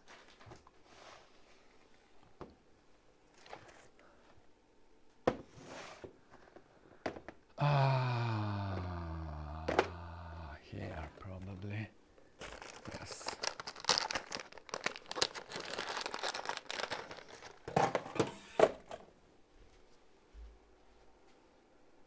Electrolytic, okay.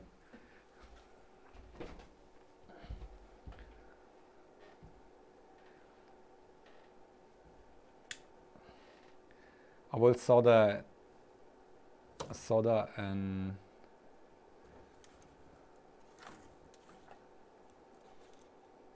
I can take this one here.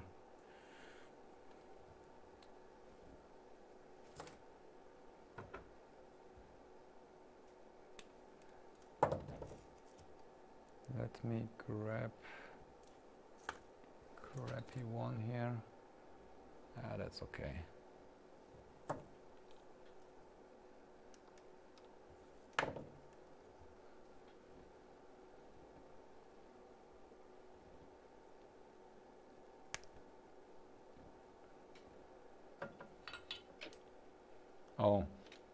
Oh shit. I just burned the cable of my probe. Okay, let me check the grabber for, okay.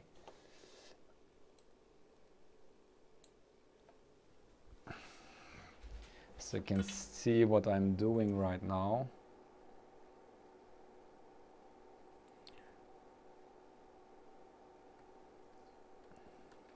Yeah, we can use that later. So I will simply make the amp with two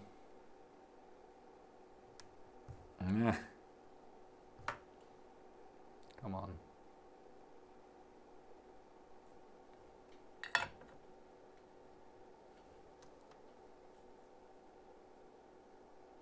Okay. two headphone jacks, input and output, so it will be much easier to work with.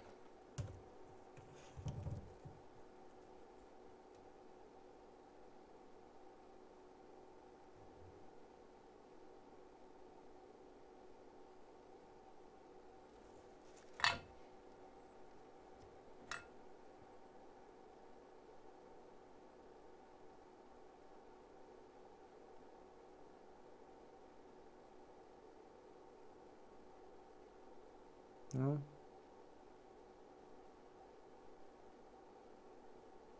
I think I need more flux here, at least a little bit.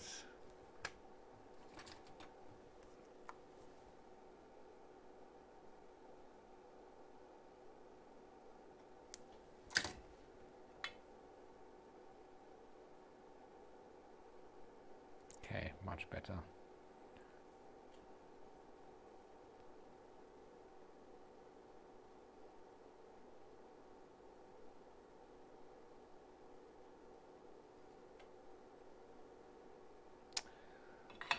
I don't know, this isn't copper, this is some kind of Chinesium material.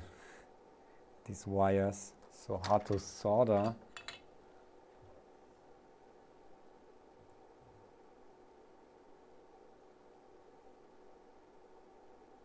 Like some kind of nickel, or I don't know what. I will use the third one here as well.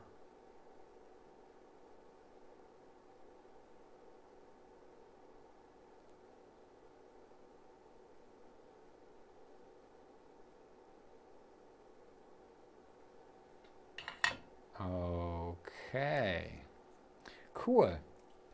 Okay, this is our input jack. We could even connect directly an ESP32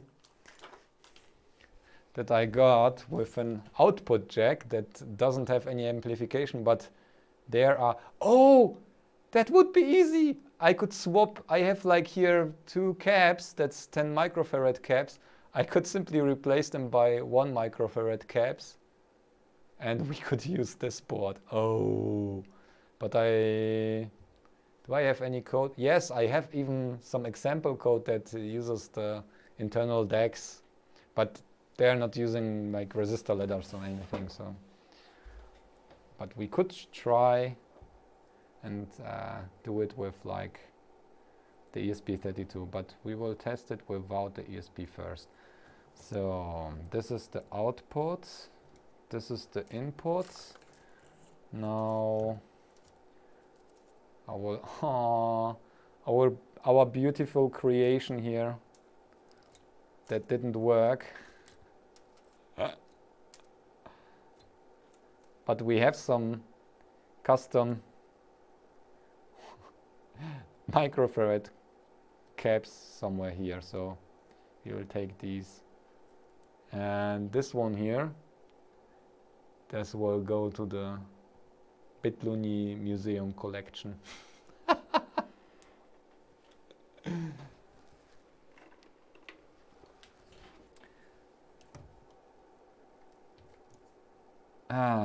So let's find out which one is 1 microfarad here.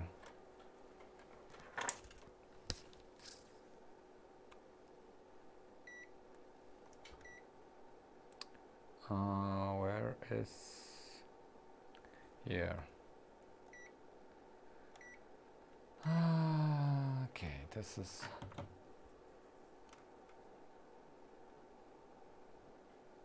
oops. What's that? Battery low. Let me change the battery here.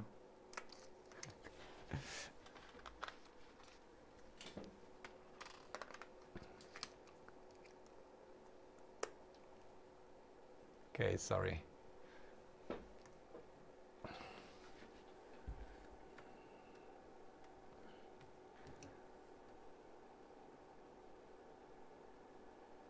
this is 1 microfarad. Okay, so we have 1 microfarad input here. Then we have the ground. This is the input channel.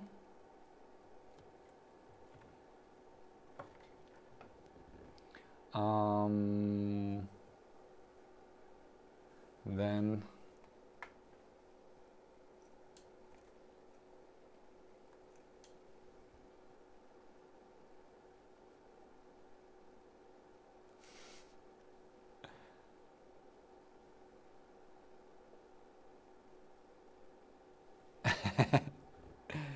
okay,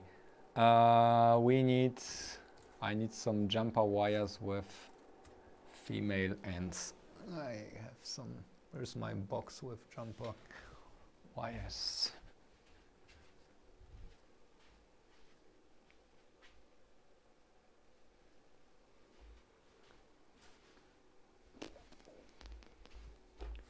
No.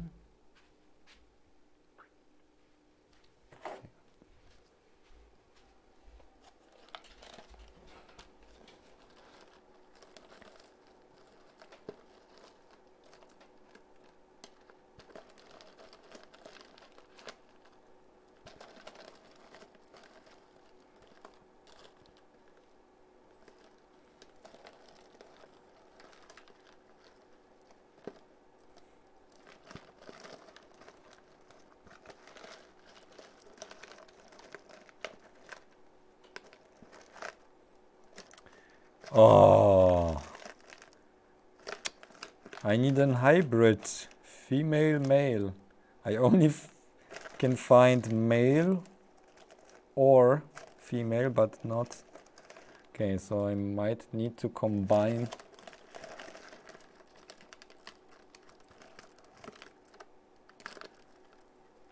Combines to. Did I somehow separate them at some point? Here are some. Oh, I found one. This is one. So this is. Oh, this breadboard has a really crappy quality. We'll probably see like some kind of dropout or something at some point. Okay, then let's check the inputs. We have ground, VDD, this is the output, and we have input plus and minus. So this is, okay, let's take this as an, oh,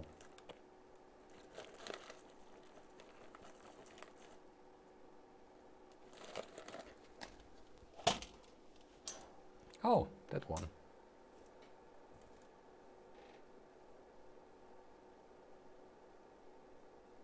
No, I will take these here. This is plus, this is minus.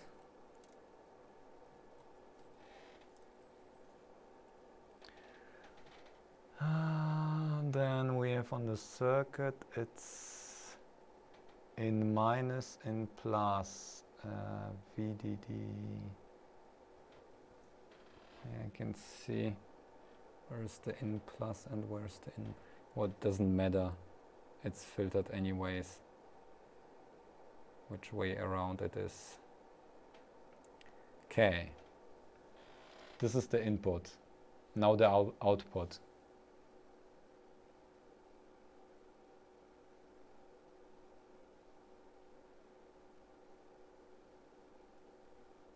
Okay. So we need to see the output. The output will be on. I need some more jumper wires. This is one. Okay, this is one.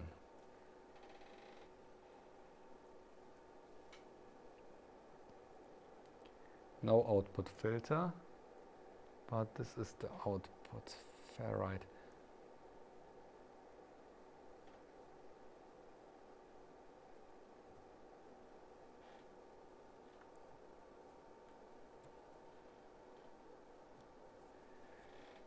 Okay. Do we have a plus and minus? This is... Oh, doesn't matter, does it?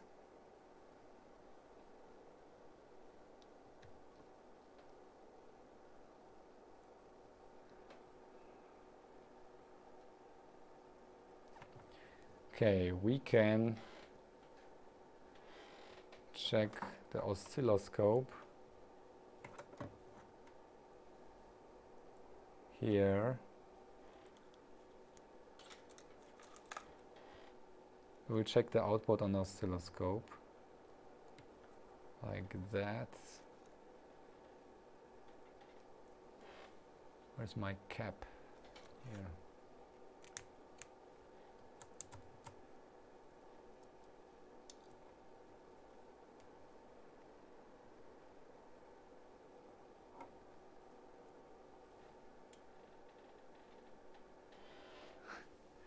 Okay, so that's probably 50 hertz.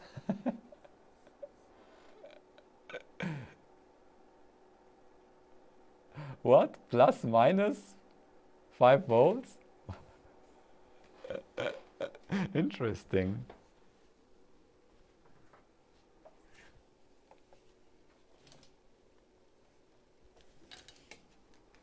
Okay. Let's connect an input device here. Ah.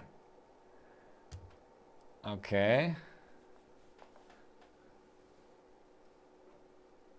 Hey, what's happening?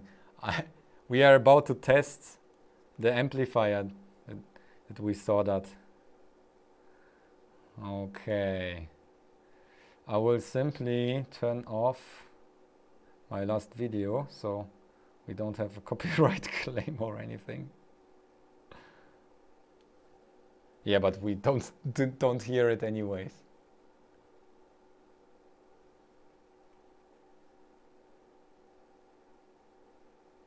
Yeah, no. Okay, let me check the input.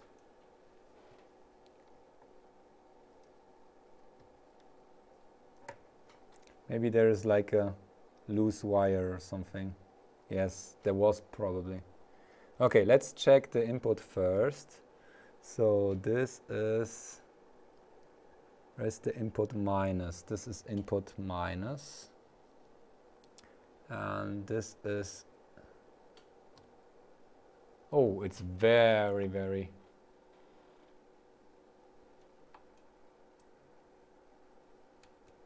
Oh yeah, okay. So this is the input. Is it? Yeah. So we have like here, this is, I will show my mobile phone.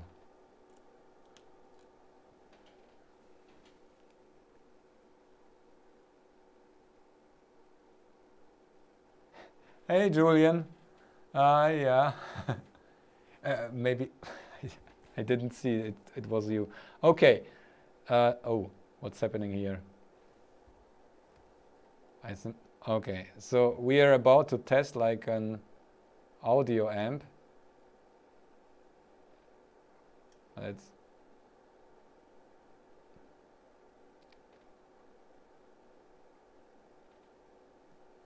something's not working properly here.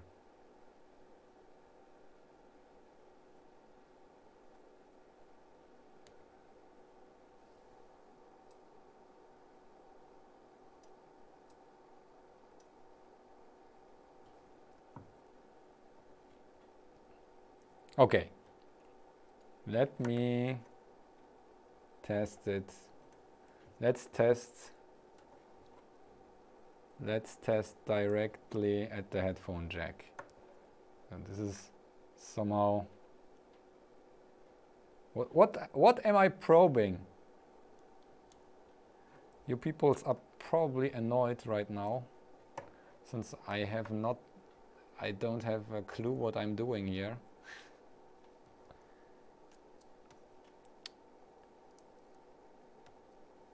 Okay.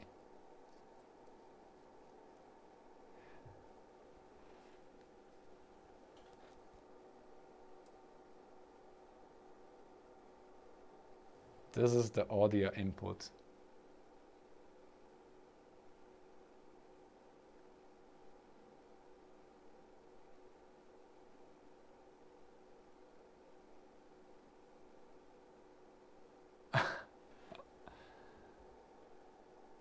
That looks terrible.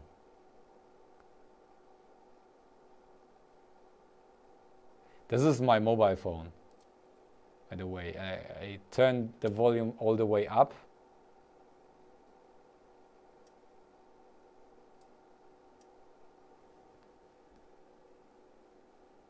Okay, that looks like an actual. I will turn off so you have a better view. Turn off the. I'm a little bit overwhelmed with everything, doing everything at once. So this is the input. Now we connect this input here to the PAM. So we have, this is input minus, and this is input plus, and we have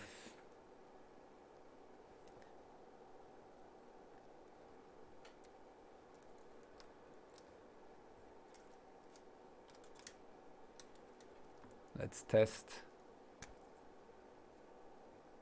This is what we get after the 1 microfarad cap, and there is like some noise. I don't know what is this. There is like this bass oscillation, or what is this? That shouldn't be there. Where is this coming from? Is this like the 50 hertz? Let's check frequency. Not in roll modes.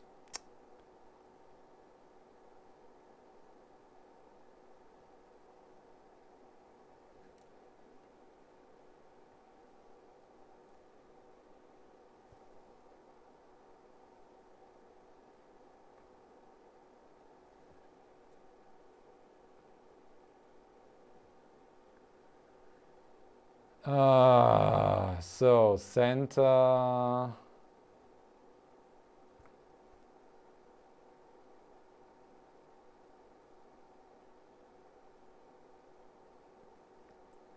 Now we want like 1 kilohertz per division, and the center should be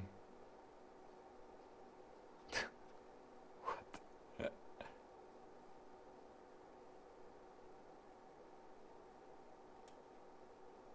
No.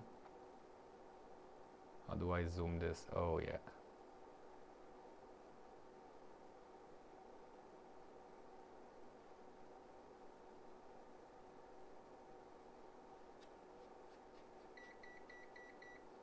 Yeah, I know.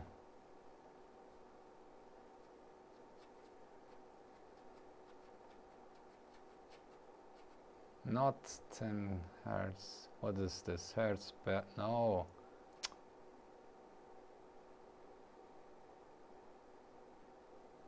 One kilohertz.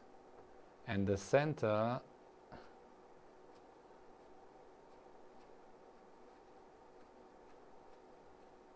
should be at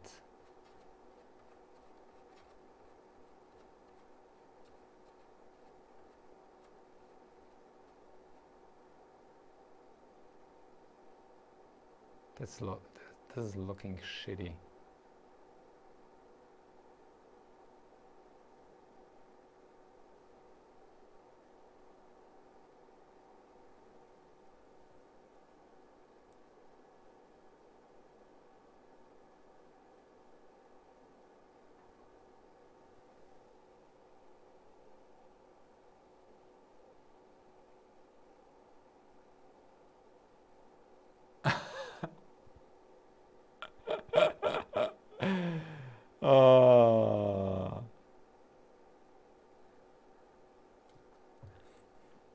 I want to listen to my amplifier.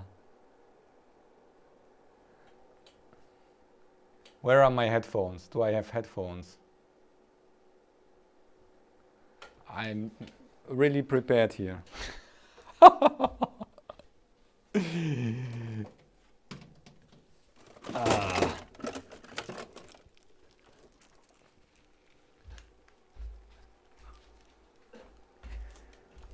We have an input, we have the output here.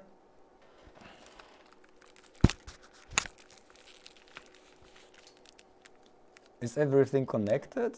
No. This is the input, this is the output, and there is nothing.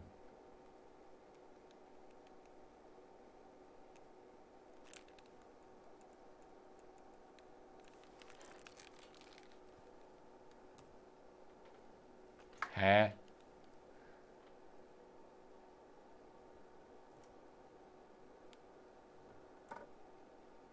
Oh yeah, I'm not using the probe anymore. Can simply ignore that one. This is the input cap.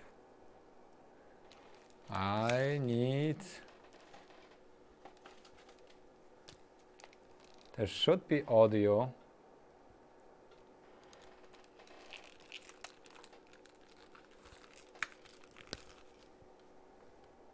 No.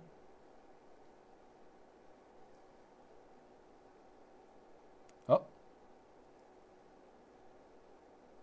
There's something.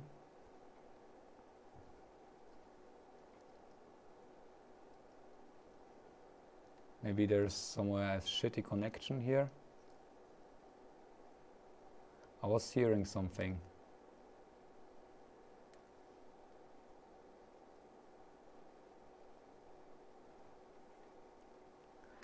Okay.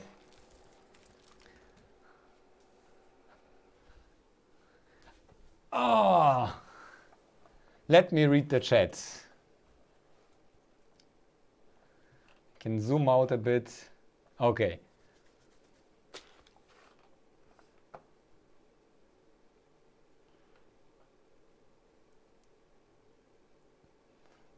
Just grab a waveform and use the cursors to measure the frequency.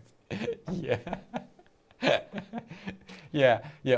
Or I could use the display. I even have. Oh, my brain is not working. To test the noise on the audio lines, I'd connect the inputs to ground and scope the output to see what's going on. Oh yeah, sure. Okay.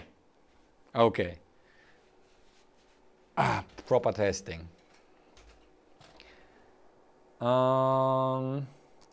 Let's remove that. Let's start over again.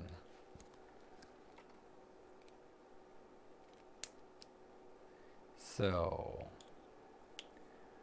we have the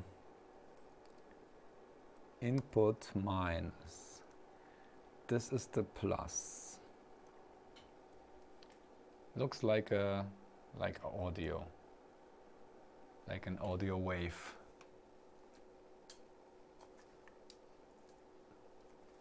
Okay, and then when I probe it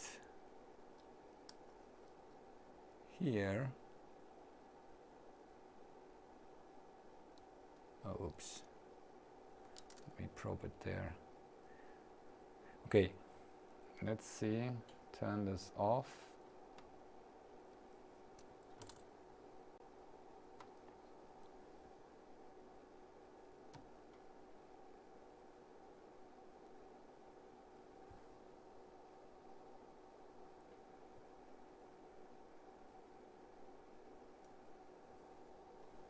Oh, I think it's over, yeah.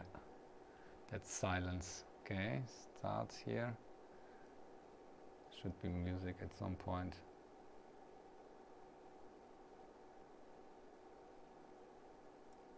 Okay. Yeah. Okay, it looks normal, but when I connect the PAM, it will probably, yeah. Okay, so we have frequency. We can simply measure type and frequency. Where is the frequency? There.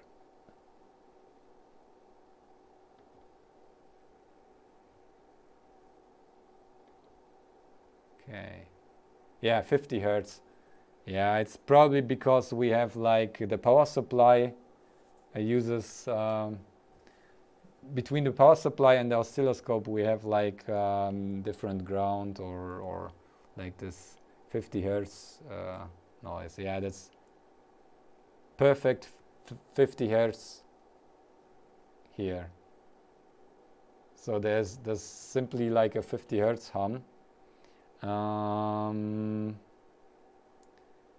Can we avoid this? This is probably just between the oscilloscope and the power supply. Okay, grounding problem. So we have no connection between the ground and the minus from the mobile phone. So maybe we should do that. Or wait a second. I measured. No. We don't have any connection here between the grounds. Maybe let's ground everything. Grounds. Or we measure. Sorry guys. We measure between ground from the PAM and the input. Yeah, that's like some.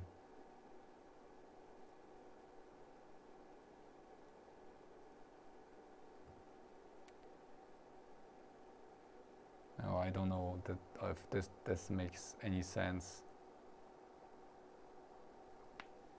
What? I'm confused right now.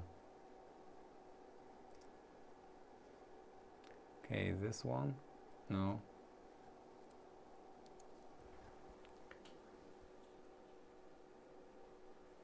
There was no ground connected to this smartphone jack. Yeah, it isn't. Does it matter? Yes, it does. Should I connect the ground? Which ground? Make sure everything is grounded to common points. Smartphone has. Oh yeah, it should be. But which one? To the ground from the power supply? Just to be sure, because it's like we have like positive, negative. Then we have like the.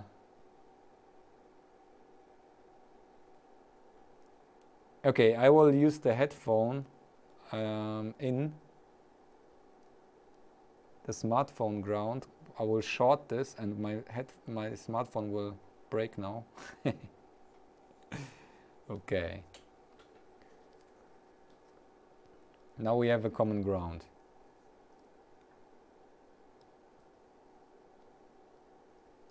Every ground is now connected, and probably some things not liking that. Okay, so oh,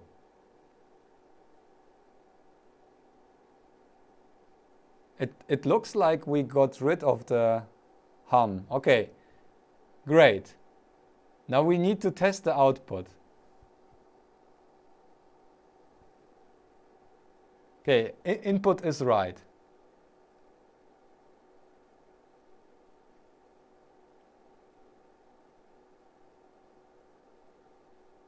What does single-ended means?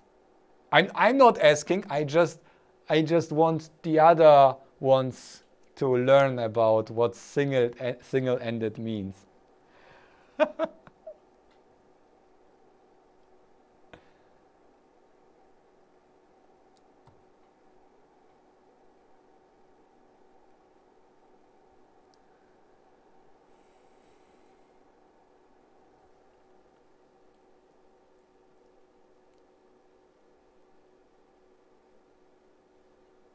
Hello, Dustin.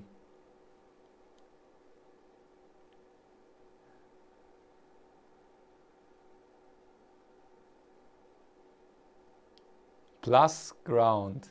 Okay.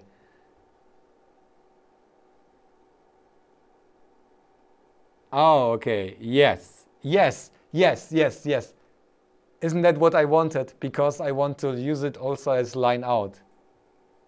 Yes. Yes. Yes. Yes. Yes. Yes. Yes. But I hope. Oh no.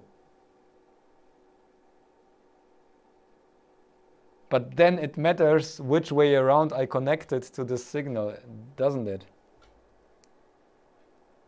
Okay, I will check. I will check if I connected the headphones, the headphone jack right way around.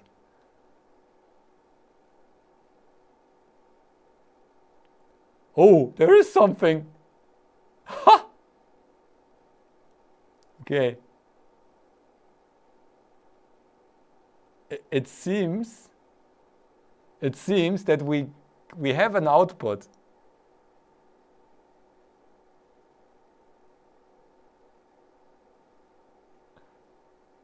Okay, there is an output. But can we hear it?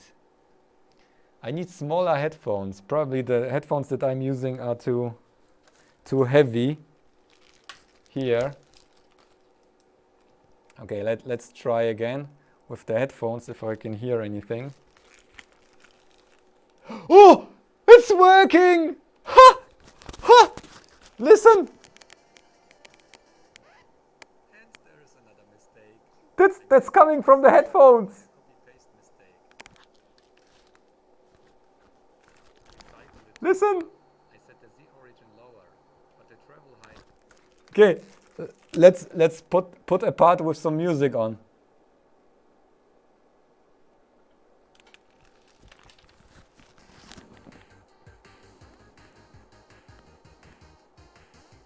Yeah!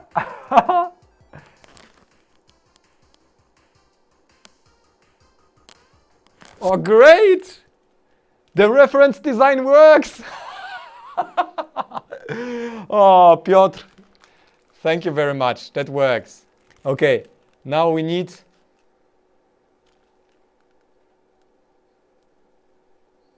Oh, we have quite some bass, actually.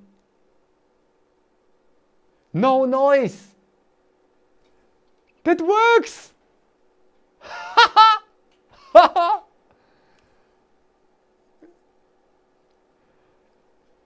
Oh, that's great! Tom tom tom tom tom tom tom tom tom tom tom.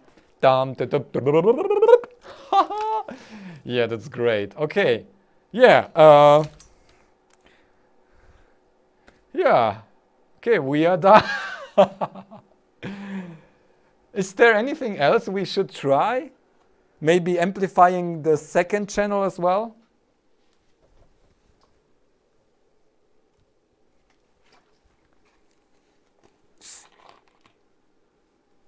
Yeah, I can maybe show Piotr the image of the frequency response that you send around. It's like if I can make a board with that response,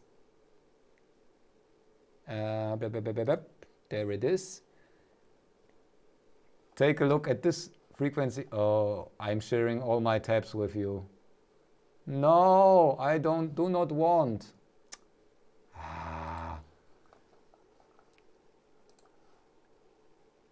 Okay.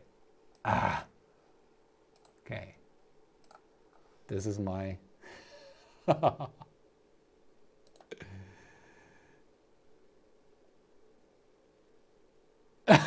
Yeah, embedded hobbyist.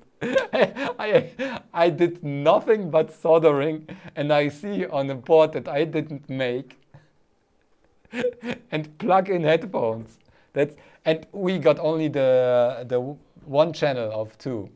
So we might, you know what? We will do the second channel as well, just for completeness. So This is the frequency response. Oh yeah, I will zoom out a bit. Here, can you see this is dB? Oh, it's clipped. Wait a second. Ah, no! Ah, you can see everything. Oh no! Ah! Ah! Okay. Does it work? Okay, here. This is the image that Piotr have sent me, and you can see here. This is 20 hertz minus 2 dB. That's like still super awesome. At 20 hertz, that's barely audible. And we get, that was like my choice of this IC was specifically that I don't want this huge capacitors at the output, so we don't lose the bass here. And that is what I want. Look at this. We have like almost no dip at 30, no, it's like 40 hertz. That's pure bass, guys.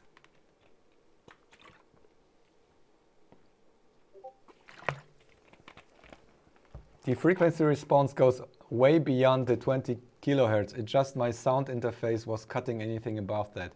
Okay. Do you have like an external sound card or what?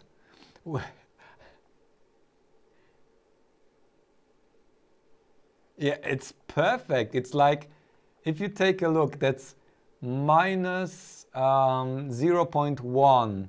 So we get 10 kilohertz. It's like 12 kilohertz maybe. We get minus 0.1. And here it is at 90. No, 80. At 80 hertz, it's still minus 0.1 dB. That's barely noticeable, if noticeable at all. Or yeah, that's so cool. That looks like a fake image from an like from a brochure or something.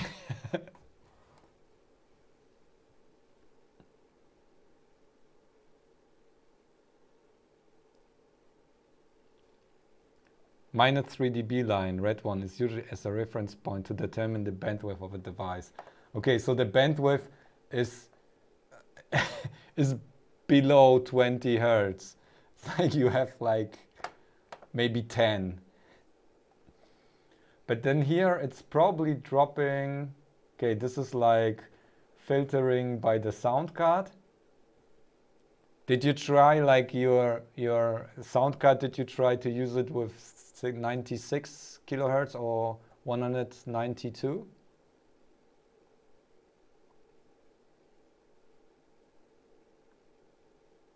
Fancy op amp with charge pump built in. Yes.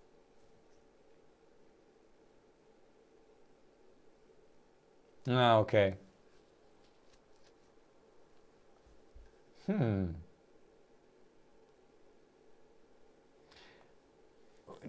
Do you have like a specific program to test that? Is it like because I'm wondering if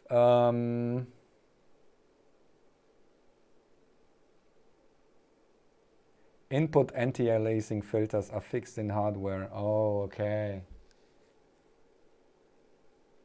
Right mark audio analyzer. Okay. I'm totally not like into audio stuff. That's completely new everything for me. But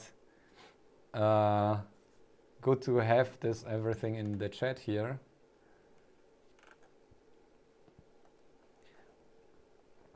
Okay.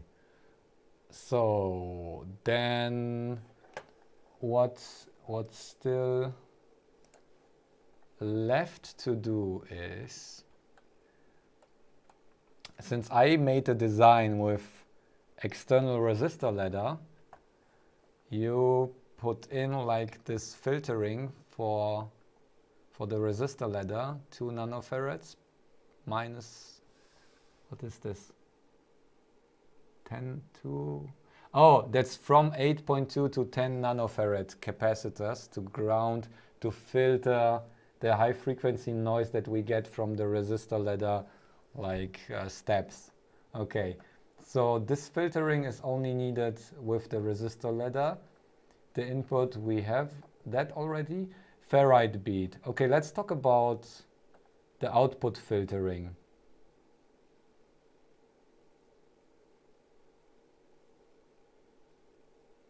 I designed the output low LC, that's inductance, capacitance, filters on final board. Ferrite bead. What kind of ferrite bead would you use, or are you using? The first components ever that I bought is for an actual filter for HDMI, and I actually ordered ferrite beads. Let me check which one. No, this is not a ferrite bead. I have maybe even a complete reel with ferrite beads. Yes, here. But these are probably not the right ones. Just anything you have at hand? What? Okay, so what I have at hand here, these ones. No, that won't focus. Oh. Okay, so these are 600 ohms, 100 megahertz, 200 milliamp, 0603 ferrite beads. That's what's needed for HDMI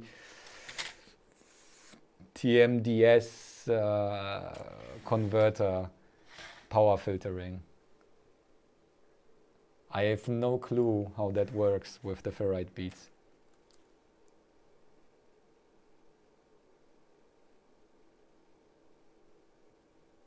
The noise comes from the switching inside the charge pump. It's about 1.5 megahertz. So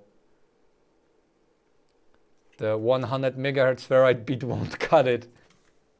Oh, what? No. You have 100 megahertz. So 100. Okay.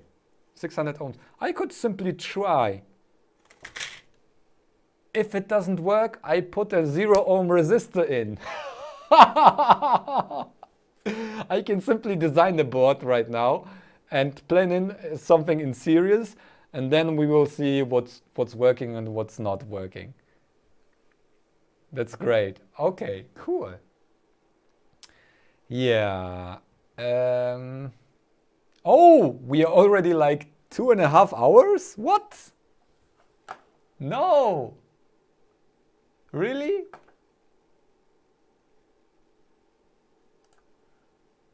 Does it say 2.5 hours already?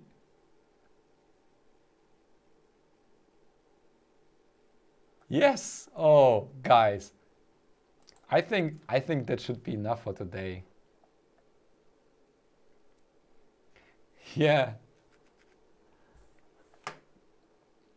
Oh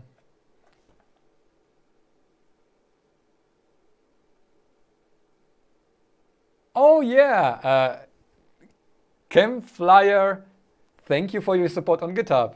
I simply recognized your email. I think it was your email that it was you, so I could put in like a button. So glad to hear that you received the board already, because I had on my Tindy orders.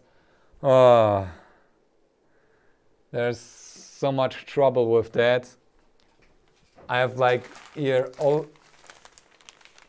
I don't want to show the addresses. All these were orders that came back from US.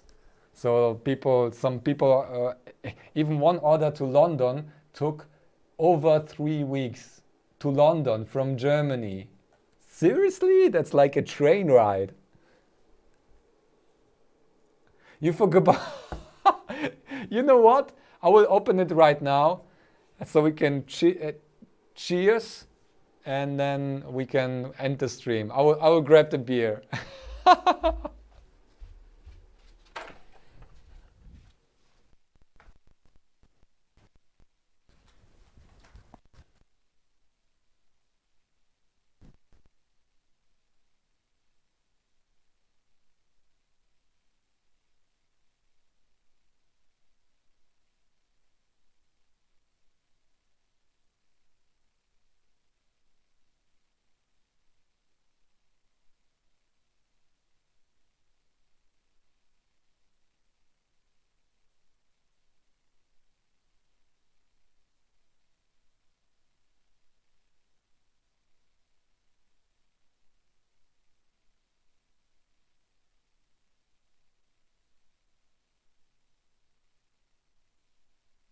To drink it, since we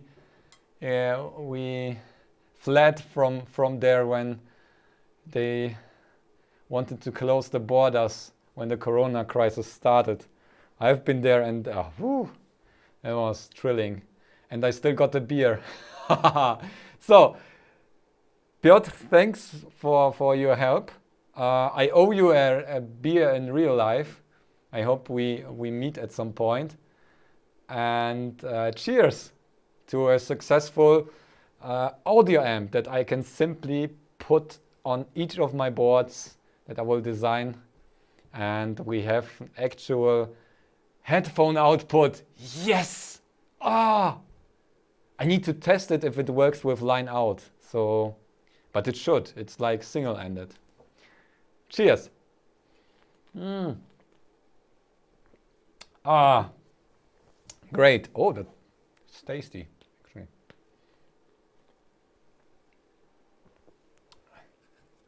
Ah, great. Cool. I'm really happy now.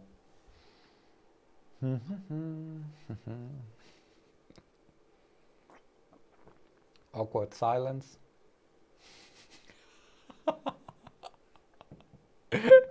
I should put on the cricket chirping. Let me add the cricket chirping.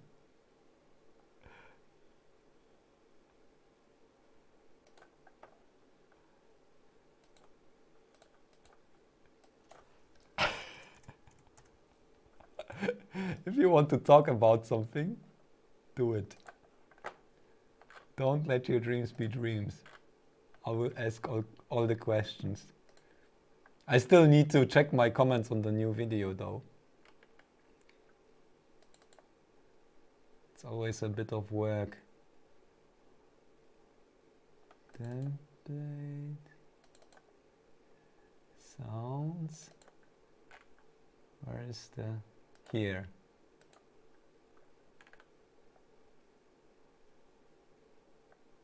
Doesn't work. Okay.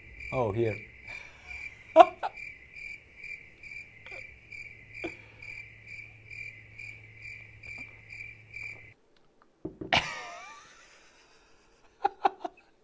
I can't hear it, but I can imagine it.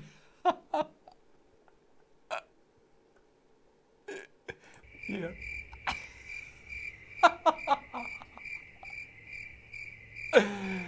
Okay, cool. Oh,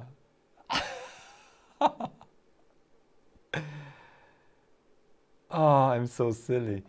Do you want to see something that I started to make here? Oh, let me... Or maybe I'll switch the cameras. I switch the cameras, and since you are the hardcore fans and supporters, here, this is lattice HDMI nor TMDS encoder. This is yeah, this is HDMI mini, I think. That's what one board that I designed, but this will never work since you have like differential. Look at this. These are differential wiring here. So all the traces are like different lengths. So maybe a small misunderstanding in the word differential. It doesn't mean different length or something. But that's a simple board that I made once for like tapping into HDMI and checking how the actual that's like something that I put in the middle between like two HDMI cables and test like a super different modes and see the frequency and the signals and stuff like that. So, but I'm using that only because of the footprint of the HDMI. And this is the TMDS chip. And actually I got this from the, I looked into one TMDS encoder that's from TM, that's the TM whatnot. And that one is really expensive. So I omitted it from the beginning because the chip was like $5. And usually you don't want to, the complete board should cost about $5, not like a single chip. So it's more expensive than like the ESP32 itself. So it doesn't really make sense at all to use it. But this is a replacement, and the idea I got, I found it mentioned on the Icebreaker. There is this add-on for Icebreaker board that uses this replacement, this lattice, what is called, and this one costs about $2, like $2.50 or something. So it's a nice replacement, and it costs less than the ESP32. So actually I can use it, and maybe if it works, I still have a problem to solve with the frequency, the output, since yeah, the pixel clock, I don't reach the pixel clock that we need for this IC to get more than 1 bit output or something. 1 bit per color, that's not very much. But I think I can somehow make this working, and then I will do like an ESP32 board with HDMI output. So that's something I was working on. HDMI sniffer, yeah, actually it is, yes. So that's something that I'm working, like when I take a break from editing, then I simply solder like on the chip and continue with stuff like that in the research, and that's quite interesting. Open Tech Lab channel, lots of FPGA HDMI related interest in hacking. Yes, I think so. What I am also in the, if you are on the Discord, then you probably saw the HDMI discussions there. And I even bought this ICE whatnot, but the frequency of that small FPGA isn't high enough for the pixel clock. So yeah, I try to maybe work with FPGA as well, but the FPGAs are quite expensive as well. So it doesn't make sense to have like a ESP32 that's super cheap, but then you have to like peripherals to add on like FPGAs and stuff like that that costs $10 or more. And then you have like an extension board for the ESP32. The ESP32 costs $4, and then you have like an expansion board for $20. That doesn't make sense. But I want to make like figure something out that works and that is affordable, and then yeah, make an extension board for that. Yeah, that's Campfire. Actually, that's what I'm trying to do right now. I want to. So this IC that you can see there in the center of the screen, that one converts a simple parallel pixel output into DVI, that's TMDS stream. That's a serial stream. You have like a parallel bits, 24 bits input with a pixel clock, and this IC converts it to this differential serial TMDS output, which is 10 times faster. So that's the 10 times faster clock. That clock can never be reached with the ESP32. So the lowest frequency there is like you need, the lowest pixel clock is 25 megahertz for HDMI and DVI, because HDMI is simply DVI with sound on top. And so the lowest pixel frequency is 25 megahertz, which is VGA output, 640 by 480. And that's what we can actually reach with like the 6-bit VGA mode that I'm doing right now. So this is possible. Also 800 by 600 with 6 bits, that's also possible with the ESP32, since this is the limit, the 40 megahertz that we can reach with the I2S right now.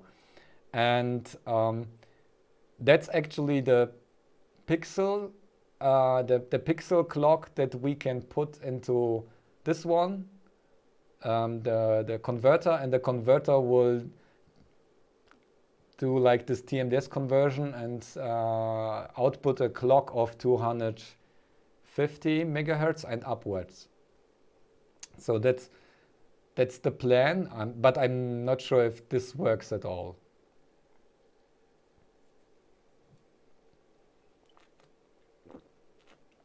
There's also one problem. We have the V-Sync, the H-Sync, the V-Sync, and then we have 6 bits right now for the high resolution modes. And that's filling the 8 bits that we have per pixel. But this IC needs also, like for the blank area, there is an additional bit. And that's the problem I need to figure a workaround for, because we don't have this spare bit. If we have like, and this is mandatory for this IC, for the blank phase. So if we take another big bit from our colors, then we have only 5 bits left. So we will have like only 1 bit for blue or something. Not sure how that works. Yeah. So there's quite, it's a riddle, but I think it's manageable at some point. I need more, maybe more external components to either change the clock so we can use 16-bit output, but then I have to like do like pixel doubling. We can't reach 640 anymore, maybe 400 pixels resolution with higher color fidelity. Yes, but then you have to synchronize this correctly. And actually, I could somehow maybe use the interrupts. So I'm using like this complete frame buffer as like chunks of memory, and the blank phase is always its own DMA memory chunk. And when the interrupt, it could simply be the interrupt. If it sees it's the blank phase, it could set a bit. But I'm not sure if the caching from the processor and stuff like that, and how many processor cycles are needed, and if the caching delays it sometimes a little bit more or less, if the timing will work, or if you get like some skew or some jitter of the lines, of the pixel lines. So that's an open question. Yeah. 1 bit, yes. there is someone implemented one bit. I didn't think about that you could actually, it's okay if you want just an output. 1 bit output should be enough sometimes, but I didn't implement a mode like that, and someone put on like a pull request for the VGA library to support a 1 bit mode.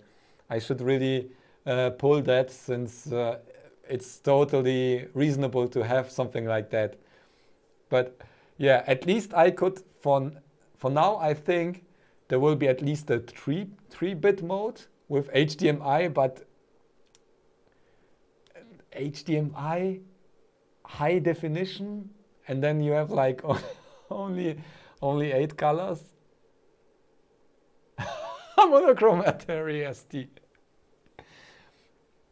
I would really want to avoid downgrading from what I reached with VGA right now. So because it's a little bit, it's not very satisfying to have go down with the color fidelity with HDMI or DVI, if it's like a better standard, or I don't know. It doesn't look good to me.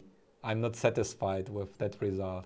I rather hack around and implement some pixel doubling and some fancy stuff like that, if like this setting this bit, or maybe even improving the VGA output. Right now I'm using like this frame buffer, 2 bits of the frame buffer for the V sync and the H sync. But I could, if it works with the interrupt, like setting GPIO bits with the interrupt, I should maybe try it for V-Sync and H-Sync as well. And then we have like 2 additional bits for colors or anything. So we have actual 16-bit color, not 14 bits anymore.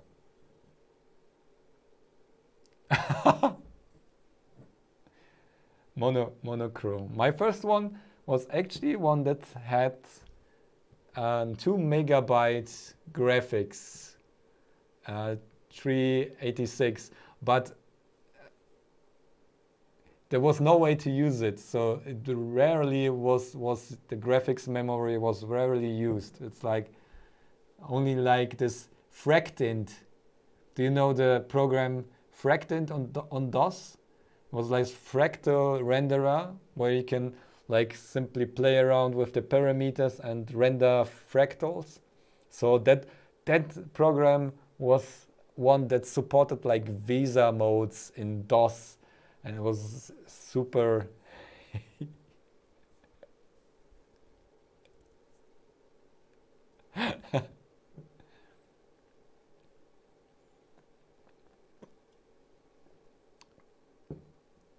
ooh.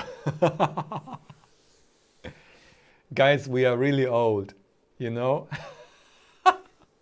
I'm turning 41 this year in a few months, in 2 months. Oh, I'm feeling really old.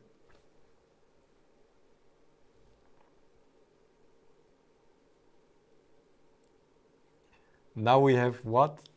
My PC has 64 gigabytes of memory. And I'm only using like 2 slots of the 4 slots that I have. So I get upgraded for like $100 to another. Yeah. Wow, 384 kilobyte system. Guys, this is crazy. Yeah, 640 should be enough for everyone.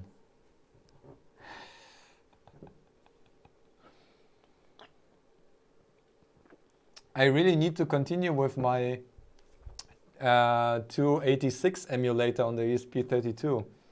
Maybe I should put the source open source and promote this project on the Discord, so people might join the development team. But I just found out later that there is like a 386 emulator running on JavaScript. What?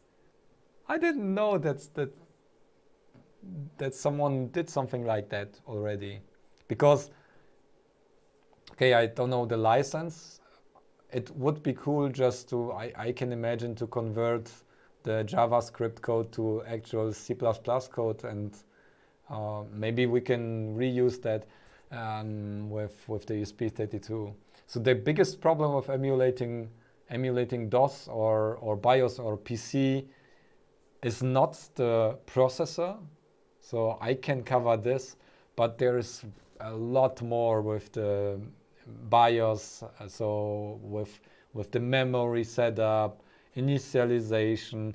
So at what point I made the interface, I thought I will make the interface, I will emulate the complete BIOS system and simply install DOS 5 or something on top of it. So it will run on the ESP32, will be like emulating then DOS or anything that's after the BIOS initialization.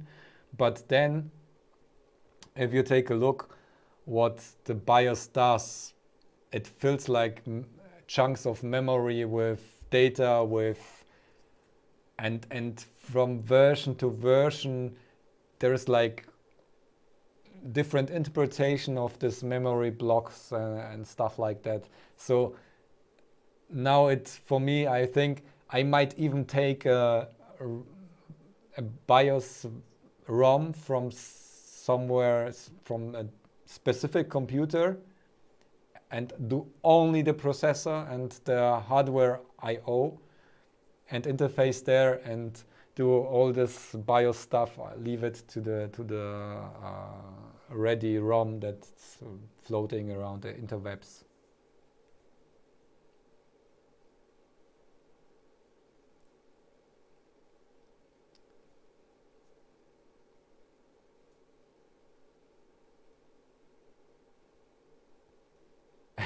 Intel X-Scale PDA. Okay.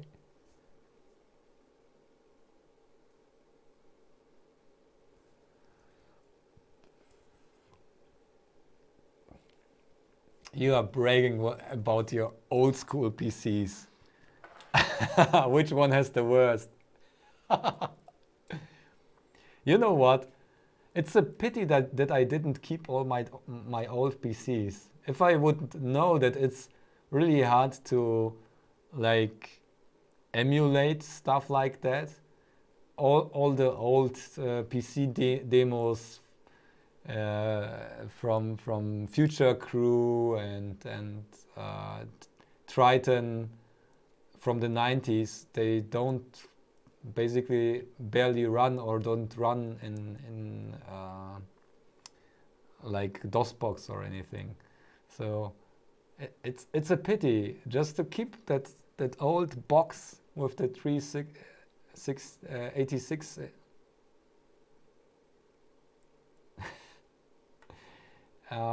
with that old processors and old systems, just to have an actual DOS PC around. I think there are some DOS PCs on eBay or something, but you still pay like a few hundred of bucks. I still kept a box of discs with old code that I made on BASIC and assembler and Turbo Pascal.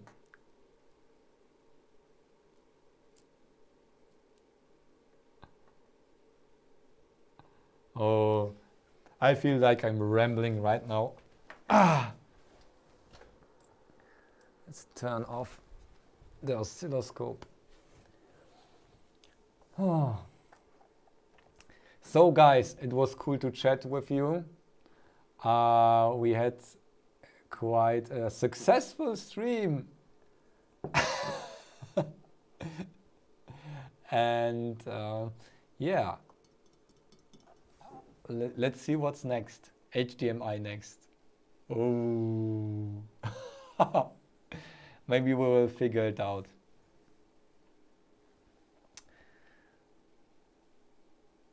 Okay, guys, thanks for the help. Thanks for tuning in. I hope you enjoyed it, and I see you next time. Bye. And now awkward silence while I'm searching for the off display port. No! There are DisplayPort converters, probably. So,